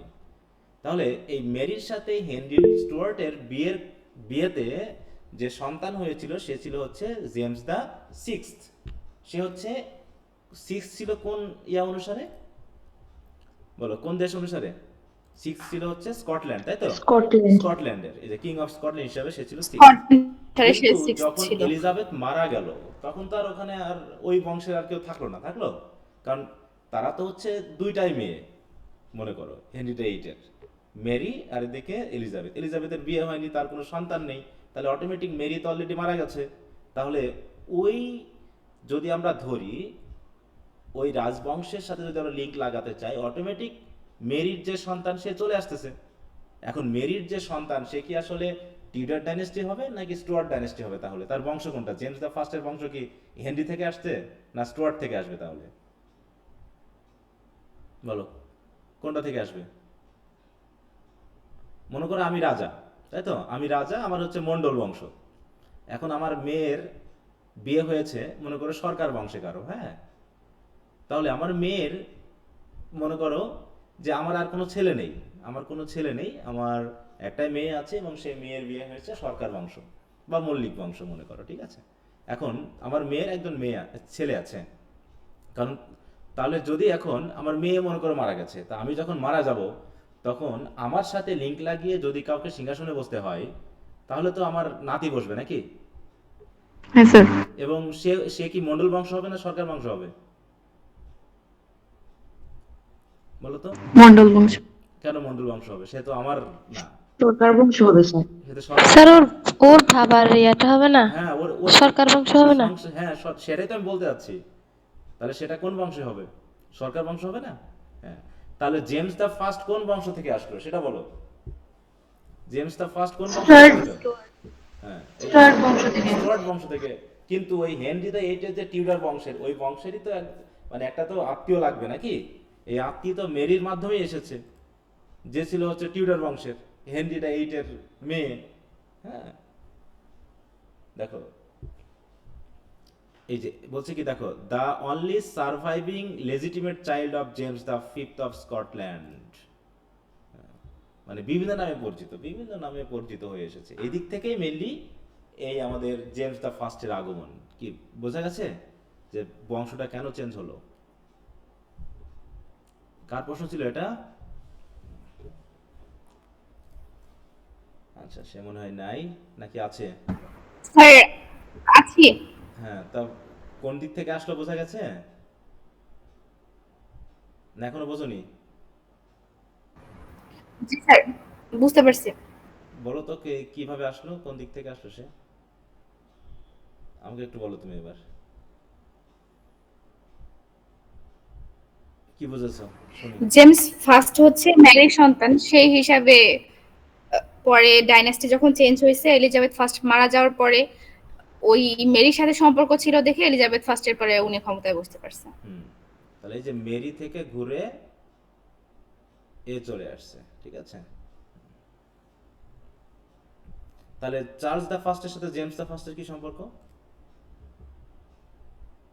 বলো তো? চার্লস আর জেমস দ্য ফার্স্টের মধ্যে সম্পর্ক কি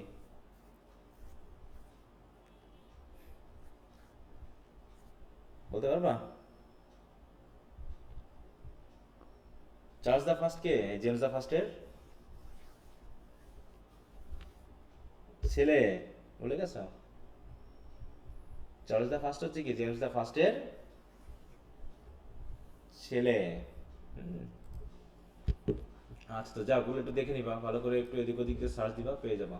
যদিও রাজবংশের এই বিষয়গুলো আমাদের সাহিত্যের মধ্যে অতটা দরকার নেই, একটু দেখে নিবা। আচ্ছা, তো যাও, আমরা ছিলাম কোন জায়গায়? মডার্ন এজে। তাহলে এলিয়টে চলে আসছি। হ্যাঁ, বলছে the most significant names in modern English poetry are Eliot and Yeats. T.S. Eliot occupies a very significant place in the literary world of today as a poet and thinker. His poetry is a fine blending of many metaphysical wit, caustic irony, delicate symbolism, spiritual revelation, solemn egoism, and metrical experimentation. দেখো নতুন নতুন কিছু কিছু theory. হ্যাঁ, তাহলে হচ্ছে দেখো metaphysical wheat, সেটা তো আমরা মেটাফিজিক্যাল পয়েন্ট নামে পরিচিত কে ছিল? জন ডন। জন ডান। জন ডন। তিনি ব্যাপকভাবে মেটাফিজিক্যাল উইট ইউজ করেছেন। তারপর হচ্ছে আয়রনি পেয়েছি, কিন্তু কস্টিক আয়রনি কি? What is caustic irony? এই যে এখানে মডার্নিজম বলেন অনেক থিওরি পাবা। কস্টিক আয়রনি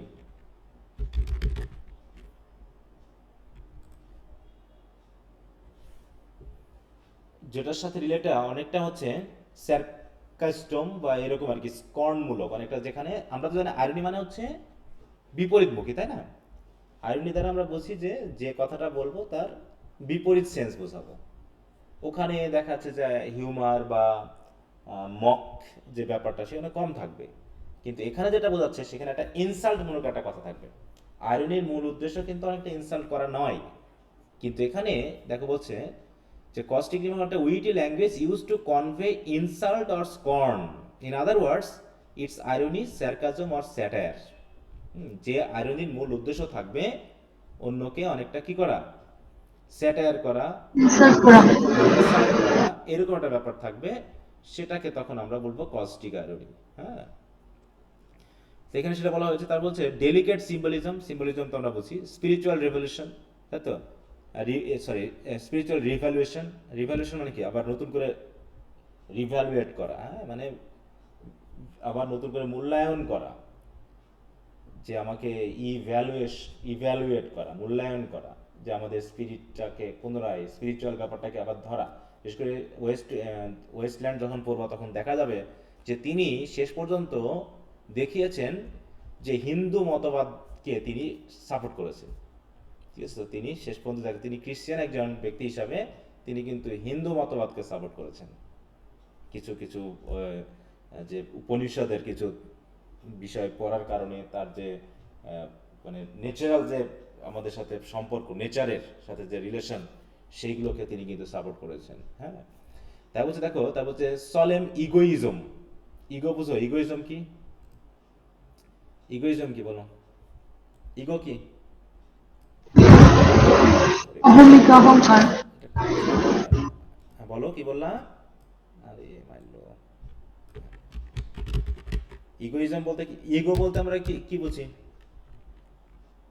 অহমিকা। অহংকার।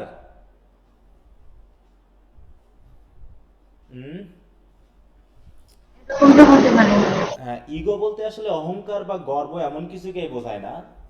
ইগো বলতে বোঝায় একটা নির্দিষ্ট বিশ্বাস যেটাকে কোড়াপন্থীভাবে ধরে রাখা। ঠিক আছে, এটাকে যে আমরা অহংকার ও গর্ব বলে মনে করি, আসলে ব্যাপারটা সেরকমটা না। তাহলে ইগো হচ্ছে একটা নির্দিষ্ট, মানে নিজের ভালোটাকে সর্বোচ্চ লেভেলে দেখা। হ্যাঁ, মানে আমার একটা আদর্শ আছে, আমি একটা জিনিসে বিশ্বাস করি, তাই তো? আমি একটা জিনিসকে সাপোর্ট করি, সেটাকেই স্ট্রংলি সাপোর্ট করা, এটা না নড়া। মানে বললেন লোকটা খুব ইগোত, হ্যাঁ, যে আমি আমি একটা বড় পদে মানুষ, আমি কেন ছোটদেরকে ইয়া করব। এখানে অহংকার গর্বের বিষয় আসতেছে না, সেটা থিওরিতে বিষয় আসছে যে আমি এই জায়গার লোক, আমি এটা মানবো, এটাই আমার এক কথা, এইটা। হ্যাঁ, that was egoism in literature is expressed through characters, belief, ideas and is therefore indistinguishable from egoism in philosophy. আচ্ছা দেখো, সেটা না, তাই বলছে দেখো এর মেন ব্যাপারটা হলো দেখো, এটা হচ্ছে কি as an ethical theory that sees self interest as the key to morality. যে সেলফ ইন্টারেস্ট, এখানে যে আমার যে বিশ্বাস, আমার যে আদর্শ সেটাকেই আমি সর্বোচ্চ গুরুত্ব দিব, ঠিক আছে? এইটাকে বলা হচ্ছে ইগোইজম। তারপর হচ্ছে মেট্রিক্যাল এক্সপেরিমেন্টেশন। মেট্রিক্যাল কারণ কি, মাঝখানে মানুষ কবিতা মানে পয়েটরা কবিতা লেখা শুরু করলো, যেখানে মেট্রিক্যাল ব্যাপারগুলো ছিল না খুব একটা, মিটার এইসব মানে একদম গুরুত্বহীন ভাবলো। পরে তিনি আবার এটাকে নতুন করে এক্সপেরিমেন্ট করা শুরু করলেন। বলছে his first volumes of poems called Prufrock and other observations marks the beginning of a new tradition in English poet. তাহলে এখানে এই কথাটা একটু খেয়াল রাখবো, হ্যাঁ? মেটাফিজিক্যাল উইট, কস্টিক আইরনি, এইগুলো। This volume expressed powerfully the boredom, the horror and the glory of contemporary world. দেখো পুরো নেগেটিভ, মানে আধুনিক যুগ মানে কি, এখানে তারা কোনো পজিটিভ কিছু নাই।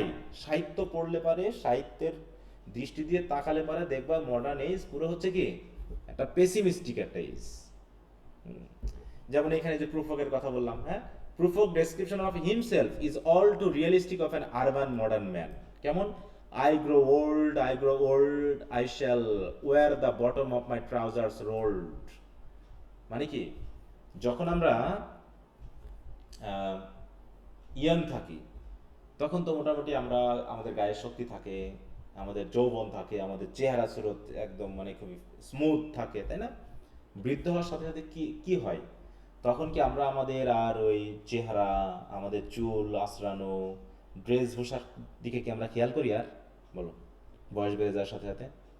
হ্যাঁ, ইয়ং থাকলে যতটুকু আমরা কি কনসাস থাকি আমাদের ইয়া সম্পর্কে, আমাদের আউটলুক সম্পর্কে, আমাদের অ্যাপিয়ারেন্স সম্পর্কে, আমাদের ড্রেস ভূষা সম্পর্কে আমরা যেমন গুরুত্ব দিই, 14 বার সেভ করি, হ্যাঁ, তারপর হচ্ছে চুল আশ্রয় কীভাবে একটা স্টাইল করি, এগুলো কি বয়স বাড়ার সাথে সেসব বিষয় থাকে খুব একটা?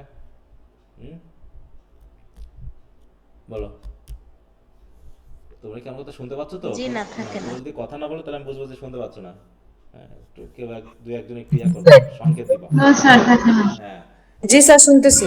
ওকে।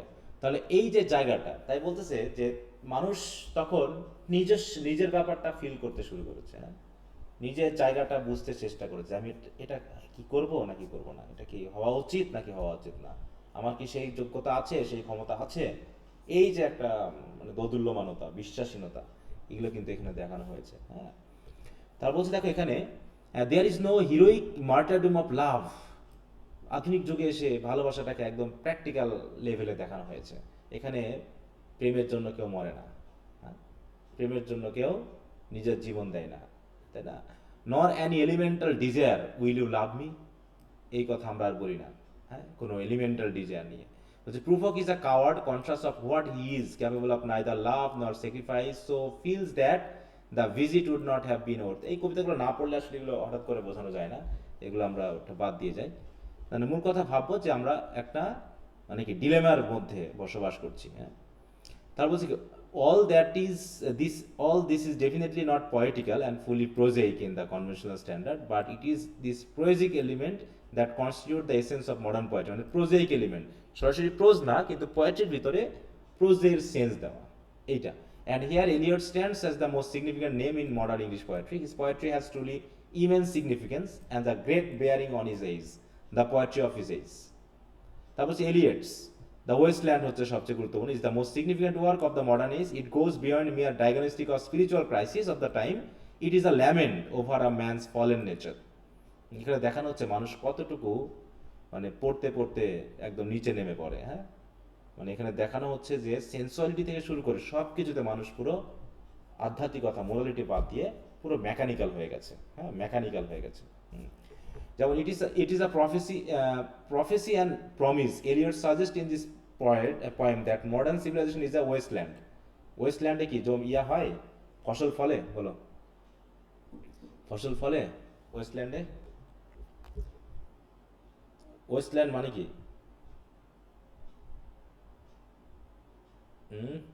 বলো তো, ওয়েস্টল্যান্ড বলতে কি কি বোঝায়? আমেরিকা এগুলোকে ওয়েস্টল্যান্ড মানে নট হচ্ছে স্টেট। যেগুলো হচ্ছে অনুর্বর, নাকি যে জমিতে ফসল হয় না। তো এখনকার মানুষের জীবনও কি এরকম না? কারণ এখন মানুষ সন্তান নিতে চায় কয়টা করে বলো তো? সর্বোচ্চ এখন কি সন্তান নিতে চায়? সর্বোচ্চ 2টা। মানুষ দুটা সন্তান নিয়েও তো মানুষ খুব টেনশনে আছে, নাকি? দুটো সন্তান নিয়েও কি মানুষ টেনশন থাকে না? আগে মানুষের 14-15টা করে সন্তান হতো, তার ভিতরে 2-5টা মারা গেলেও কিছু মনে করতো না। হ্যাঁ, আর এখন কি কি অবস্থা বলো? এখন তো মোটামুটি মানুষের অবস্থা খুব খারাপ।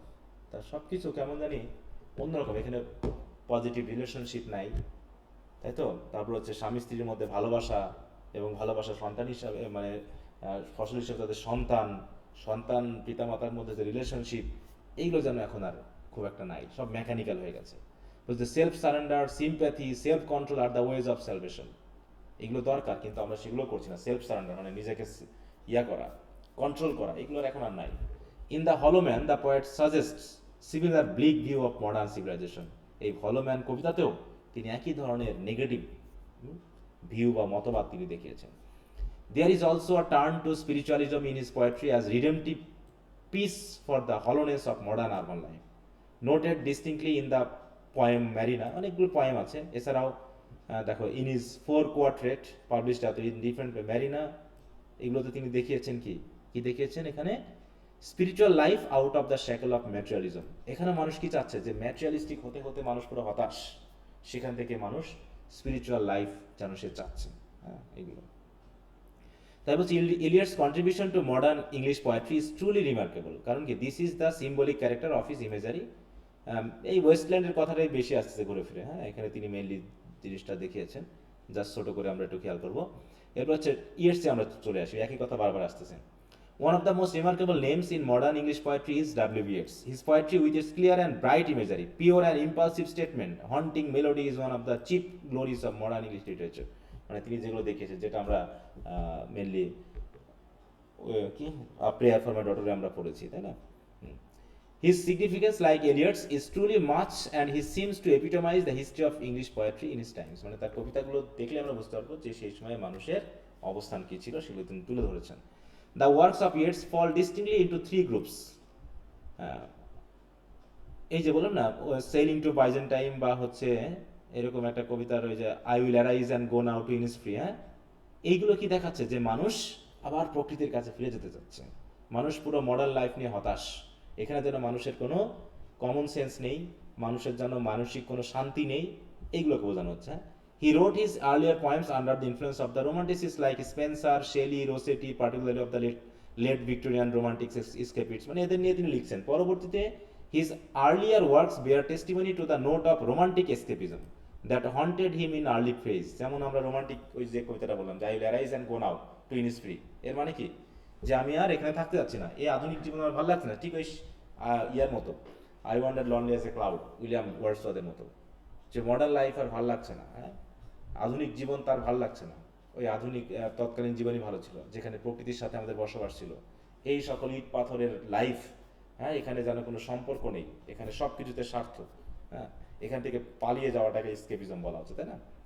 The second stage of Yeats' poetry comprises symbolic and mystical poems like the Wandering of Oisin, The Wind Among the Reeds। এই কবিতাগুলোতে দেখানো হয়েছে সিম্বলিক এবং মিস্টিক্যাল পয়েমস হিসাবে।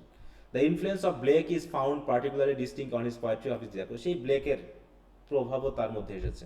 His later works including the wild swans at Coole and other poems, the tower and the winding stair are more realistic. এই কবিতাগুলো তো আমরা পড়ি নাই, তাই না? তাহলে আমরা কি করে বুঝবো আসলে কি কবিতা? হ্যাঁ, তাহলে এগুলো যদি তোমরা পড়োনি, এগুলো বোঝানো মুশকিল। The wild swans at Coole and other poems, এই দ্য ওয়াইল্ড সোয়ান্স অ্যাট কুলি এটা আমরা পড়েছিলাম হচ্ছে ফার্স্ট ইয়ারে, আমাদের সময় ছিল ফার্স্ট ইয়ারে, তোমাদের সময় এখন আর এই কবিতাটা নাই। এখানে দেখানো হচ্ছে ঠিক ওই ইয়ার মতো, আমরা পড়েছিলাম না জন কিটসের কবিতা ode to nightingale, ode to nightingale, তারপর হচ্ছে শেলির পড়লাম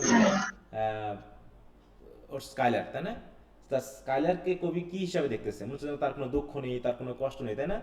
তার মধ্যে কোনো দুঃখ কষ্ট নেই, যত দুঃখ কষ্ট সব মানুষের, ওইরকম একটা সেন্স দেখাবে, যে আইডিয়ালিস্টিক ওয়ার্ল্ডে বসবাস করা, অনেকটা রোমান্টিক কবিদের মতো। His two well known poem হচ্ছে কি Byzantium poems, sailing to Byzantium বা Byzantium, may be particularly mentioned as the specimen of his reflective, intricate poetry of the later period. In fact, he has 30 to 40 poems of outstanding merits, including the Tower, the Winding Stair, and Byzantine poems. তাহলে তিনি কি করেছেন? As a poet, Yeats is indeed great in the opinion of, তার গ্রেটনেসই দেখাচ্ছে বারবার, ওগুলো তো আমার দরকার নেই। মেনলি তার থিওরিটা আমরা একটু দেখবো যে তিনি কি বলতে চাইছেন। দেখো, Yeats is essentially a romanticist, যেগুলো আমরা বললাম। His poetry, particularly his earlier poems, bear a dreamy grace, যেটা অনেকটা ওই ইয়ার মতো, ওয়ার্ডসওয়ার্থের মতো বা হচ্ছে এসটি কোল্ডিজের মতো dreamy grace, and is haunted with romantic fancifulness, imagination. হ্যাঁ, he is a rare figure among the modern English poets in the matter of rich imagination and romantic sensitivity. মানে মডার্ন এজে এসে তারা যে রোমান্টিক পিরিয়ডের মতো ইমাজিনেশন দিয়ে কোনো কিছু লিখবে এবং নেচারের প্রতি ভালোবাসা দেখাবে, এটা এই কবিতার মধ্যে দেখা গেছে। The lake isles of Innisfree যেটা বলছি। In his earlier works, as noted already, he appears to be pure romancist, দেখো romanticist, following the tradition of the pre-Raphaelites. His interest in simple folklore and sincere love and the world of nature and the supernatural truly indicates his romantic genius. দেখো, এক একজনের বৈশিষ্ট্য সব এর ভিতরে আছে, তাই না? প্রি র্যাফেলিটিজম যারা ছিল তাদের বৈশিষ্ট্যের ভিতরে আছে, রোমান্টিকদের বৈশিষ্ট্য আছে, বিশেষ করে এখানে প্রকৃতির প্রতি ভালোবাসা, হ্যাঁ, তারপর হচ্ছে বিভিন্ন সুপারন্যাচারাল এলিমেন্ট, এগুলো যেন তিনি অ্যাড করেছেন। Which is marvellously echoed in his poem the lake isles of Innisfree. I will grow, arise and go now for always night and day. I hear lake water lapping with low sounds by the shore. দেখো, সেই অনেক সেই I wander lonely as a ক্লাউডের মতো, যে একটা সে daffodil ফুল দেখছিল অনেক আগে, সেইটার ইমেজ এখনো তার হৃদয়ে ফুটে উঠছে। ঠিক একইভাবে কবি হয়তো বা তার বাড়ির পাশে কোন একটা লেকের পাশে বসে সময় কাটাতো ছোটবেলায়, এখন সে শহরে থাকে, কিন্তু দুঃখের সময়ে, কষ্টের সময়ে সেই লেক ওয়াটার যে ল্যাপিং করছে, কুলে যে আশ্রে পড়তেছে, তার সাউন্ড যেন সে ওই শহরে বসে শুনতে পাচ্ছে। এটা কি একই ধরনের আইডিয়াল না? ওই রোমান্টিকদের মতোই, প্রকৃতির প্রতি ভালোবাসা, প্রকৃতির কথা মনে পড়ে দুঃখ কষ্টকে হারানো, হ্যাঁ, দুঃখ কষ্ট দূর করা, এই ব্যাপারগুলো কিন্তু চলে আসছে।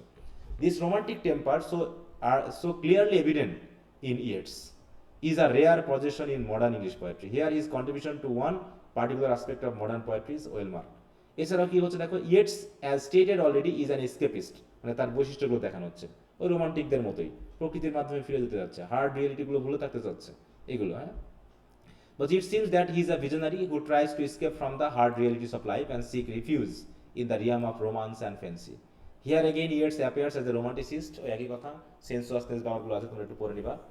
Yeats' later poems of course marked a definite change in his entire poetic creed and outlook, কিন্তু সেকেন্ড স্টেজে এসে মোটামুটি তার এই রোমান্টিক আইডিয়াল, হ্যাঁ, ওগুলো সব চেঞ্জ হয়ে গেল। চেঞ্জ হয়ে গিয়ে তিনি মোটামুটি হয়ে উঠলেন হিউম্যানিটেরিয়ান, মানে মানুষকে নিয়ে ভাবতে শুরু করলেন। দেখো, the contents of this poems are quite serious. He dwells here on human sorrows and suffering, aims and aspiration. There is a distinct trend to humanitarian aspects in his later poetry. This goes very close to the interest of romantic poets like Wordsworth in humanity.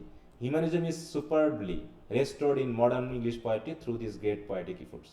তাহলে humanism যেটা আগে ছিল, বিশেষ করে সেই restoration পিরিয়ডে, না, restoration পিরিয়ডে আমরা হিউম্যানিজম ভেবেছিলাম, সেখানকার সেই থিওরি আবার এই আধুনিক যুগে ইংলিশ পোয়েট্রির মাধ্যমে নতুন করে ফিরে আসলো।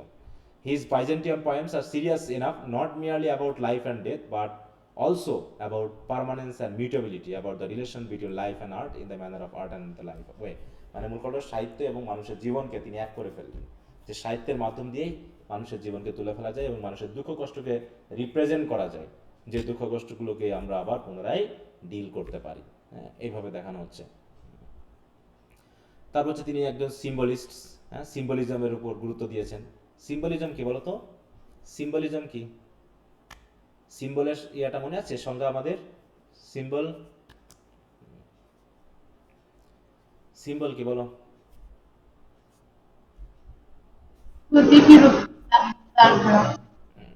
সিম্বল বা সিম্বলাইজ করা মানে কি? প্রতীকী রূপে নির্দেশ করা কোনো কিছুকে, নাকি?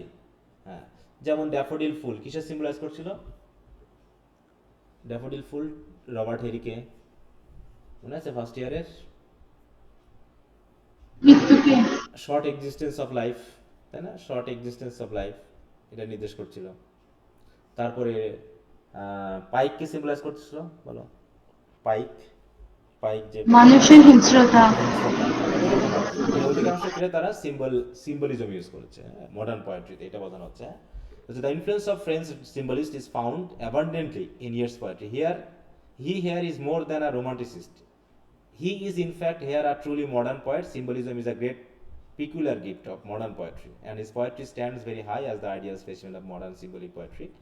He has evoked a variety of emotions, not by any direct statement, but by a multitude of indirect এই যে, তার মানে কি সিম্বল ব্যবহার করা মানেই হচ্ছে ইনডিরেক্টলি কোনো কিছুকে নির্দেশ করা, তাই না? ডিরেক্টলি না বলে। Mythology is harmonized with natural imagery in his comprehensive symbolic art. Mythology বা হেলেনিজম যে ব্যাপারটা সেটাও তিনি মানে তার কবিতায় এনেছে। In fact Yeats along with TS Eliot occupies a most distinctive place in the range of modern symbolic poetry.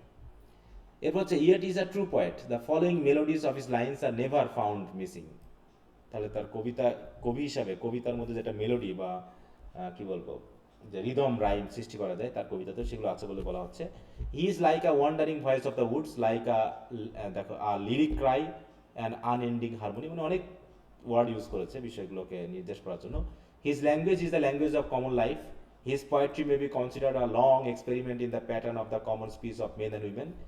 His cherished goal is to have music in the natural order of the natural worlds. মানে তিনি পোয়েট্রির মাধ্যম দিয়ে musical টোনটাকে তুলে ধরতে চেয়েছেন, এই জন্য তাকে ট্রু পোয়েট বলা হচ্ছে, কারণ পোয়েট্রির প্রধান বৈশিষ্ট্য হলো রিদম রাইম দিয়ে একটা মেলোডি ক্রিয়েট করা। Yet is without any doubt very outstanding poetic genius of the 20th century and of great modern English poets. He seems to harmonize romanticism and modernism একসাথে। ওই যে তাহলে কি হচ্ছে, মডার্নিজে বসবাস করেও তিনি ওই রোমান্টিক আইডিয়ালগুলোকে এখানে তুলে ধরার চেষ্টা করেছেন। তো এখানে এইরকম কিছু কথা আছে, একটু পড়ে নিও, একই কথা ঘুরে ফিরে আসছে। So there have been other poets in modern age, a group of modern poets like দেখো কল্ড জর্জিয়ান পোয়েটস। তার রিমার্কেবল নেমস হতে পারে জন ম্যান্সফিল্ড, আলফ্রেড নয়েস। এগুলো খুব একটা রিমার্কেবল নাম না, ঠিক আছে? তো মানে খুব একটা আমরা এদের নাম শুনি নাই, বা আমরা যতদিন পড়বো না কেন এই নামগুলো খুব একটা আসবে না এখন। তাই বলতেছে it is obvious that among all modern English poet T S Eliot এবং W B. Yeats are the remarkable names. তাহলে এই যে নামগুলো, এই নামগুলো তো আমরা কবিতা কোনো দিনই পড়বো না, ঠিক আছে? অতএব এই নামগুলো আমরা মডার্ন এজের কবি হিসাবে খুব একটা পাচ্ছি না, বরং এদেরকে আমরা দেখতেছি এই দুটা কবিতায় মডার্ন এজকে মেলে রিপ্রেজেন্ট করছে সেই ক্ষেত্রে। তাই বলছে but also establish new trends in poetry betting the social change in the period. তো তোমাদের কাজ হবে মডার্ন পোয়েট্রির এই জায়গাগুলো একটু পড়ে নাও। দেখে একই কথা আবার আসছে, what are the main trends of modern poetry, how has TS Eliot influence modern poetry. তার মানে প্রথমে টিএস ইলিয়ট এবং ডাব্লিউ.বি. ইয়েটসকে একসাথে দিল এই জায়গাতে। কি ব্যাপার এখানে, হ্যাঁ দেখো এই জায়গায় কি বলছে,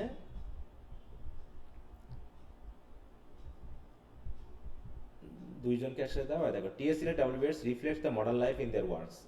একই জিনিস আবার ওখানে আলাদা করে একজন করে দেখিয়েছে। হ্যাঁ, তো যেহেতু ব্রড কোশ্চেন হিসাবে দুইজনকে একসাথে দেখানোর থিওরিটাই বেশি আসে। তারপরে আমি একটু পড়া দিয়ে দিলাম, তোমরা একটু পড়ে নিও। হ্যাঁ, what are the main trends of modern poetry, how has TS Eliot influence modern poetry. এইটা একটু রিডিং দিবা, দেখবা যে একই কথা যেহেতু ঘুরে ফিরে আবার এসেছে, অতএব বারবার আমার পড়ে দেওয়ার দরকার নেই, কারণ যেটা পড়লাম ওটাতে আমরা ওটা পেয়ে গেছি। ওয়ার পোয়েট্রি আমাদের পড়ার দরকার নেই। তাহলে মোটামুটি পোয়েট্রির জন্য এই দুটা কোশ্চেনই যথেষ্ট। এই দুটা কোশ্চেন পড়লে আমাদের পোয়েট্রি রিলেটেড যে আলোচনাটা সেটা চলে আসবে। এগুলো আমাদের শর্ট ব্রড কোনো কিছুর জন্যই গুরুত্বপূর্ণ না, বা এগুলো দরকারও নাই। এরপর আমরা নেক্সট যেটা পড়ব, এই যে টিএস ইলিয়ট, এটা একই বিষয় এসেছে। দেখো write an essay TS Eliot and his contribution, ওই একই কথা।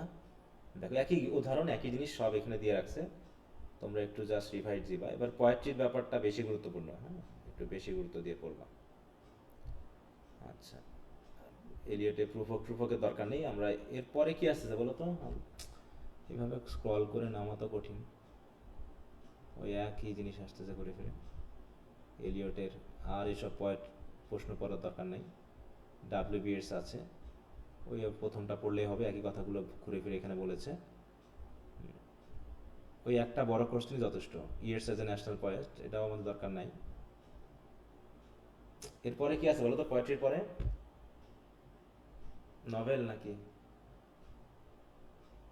তোমাদের বই থেকে দাও দেখি, না তো আসতেছে না, পেজ অনেক, কতজন নামবো। ড্রামা মনে হয়, মডার্ন ইংলিশ ড্রামা। এই যে সিম্বলিজম ইন মডার্ন পোয়েট্রি, এইটা একটু খেয়াল করতে হবে, অনেক সময় শর্ট কোশ্চেন হিসেবে আসে, তার দরকার নেই এখান থেকে পড়ার, আমরা ওটা যেহেতু দিব। সিম্বলিজম ওই টিএস ইলিয়টের কথা এসেছে। এই যে মডার্ন ইংলিশ ড্রামা, তাই না? ড্রামা থেকে যেহেতু পরীক্ষা এবার এসেছে, তাই না? তাহলে এটা আমরা আর পড়বো না। এরপরে কি আছে ড্রামার পরে,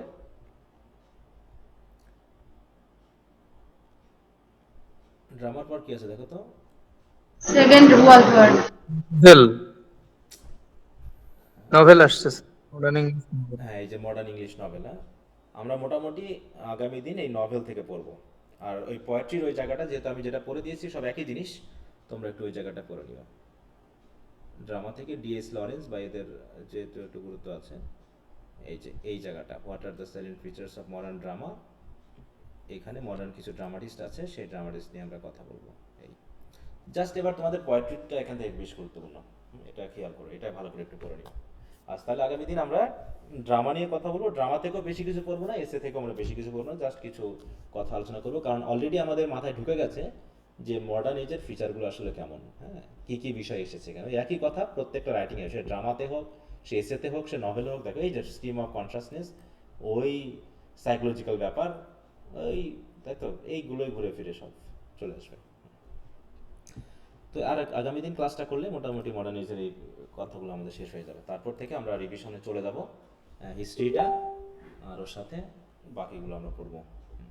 এখন একটু চাপ নিতে হবে, বুঝতে পারছো, মোটামুটি, কারণ Yes, sir. হ্যাঁ, কারণ আমাদের বাংলা সাবজেক্টগুলোর মোটামুটি কত 8 দিলাম না 9 দিলাম, 9 নম্বর, তাই না? আর হয়তো এক সপ্তাহ হলে আমাদের socialism Bangladesh, Bangladesh social and culture, এই 10টা ইয়া হয়ে যাবে। তারপর হ্যাঁ বলো। তোমার কথা বোঝা যাচ্ছে না, একটু ক্লিয়ারলি বলো, আবার একটু ধীরে সুস্থে।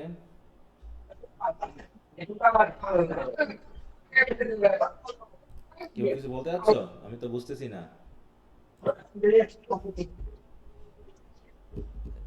কেউ কি বুঝতে পেরেছো কথা সুদেবের?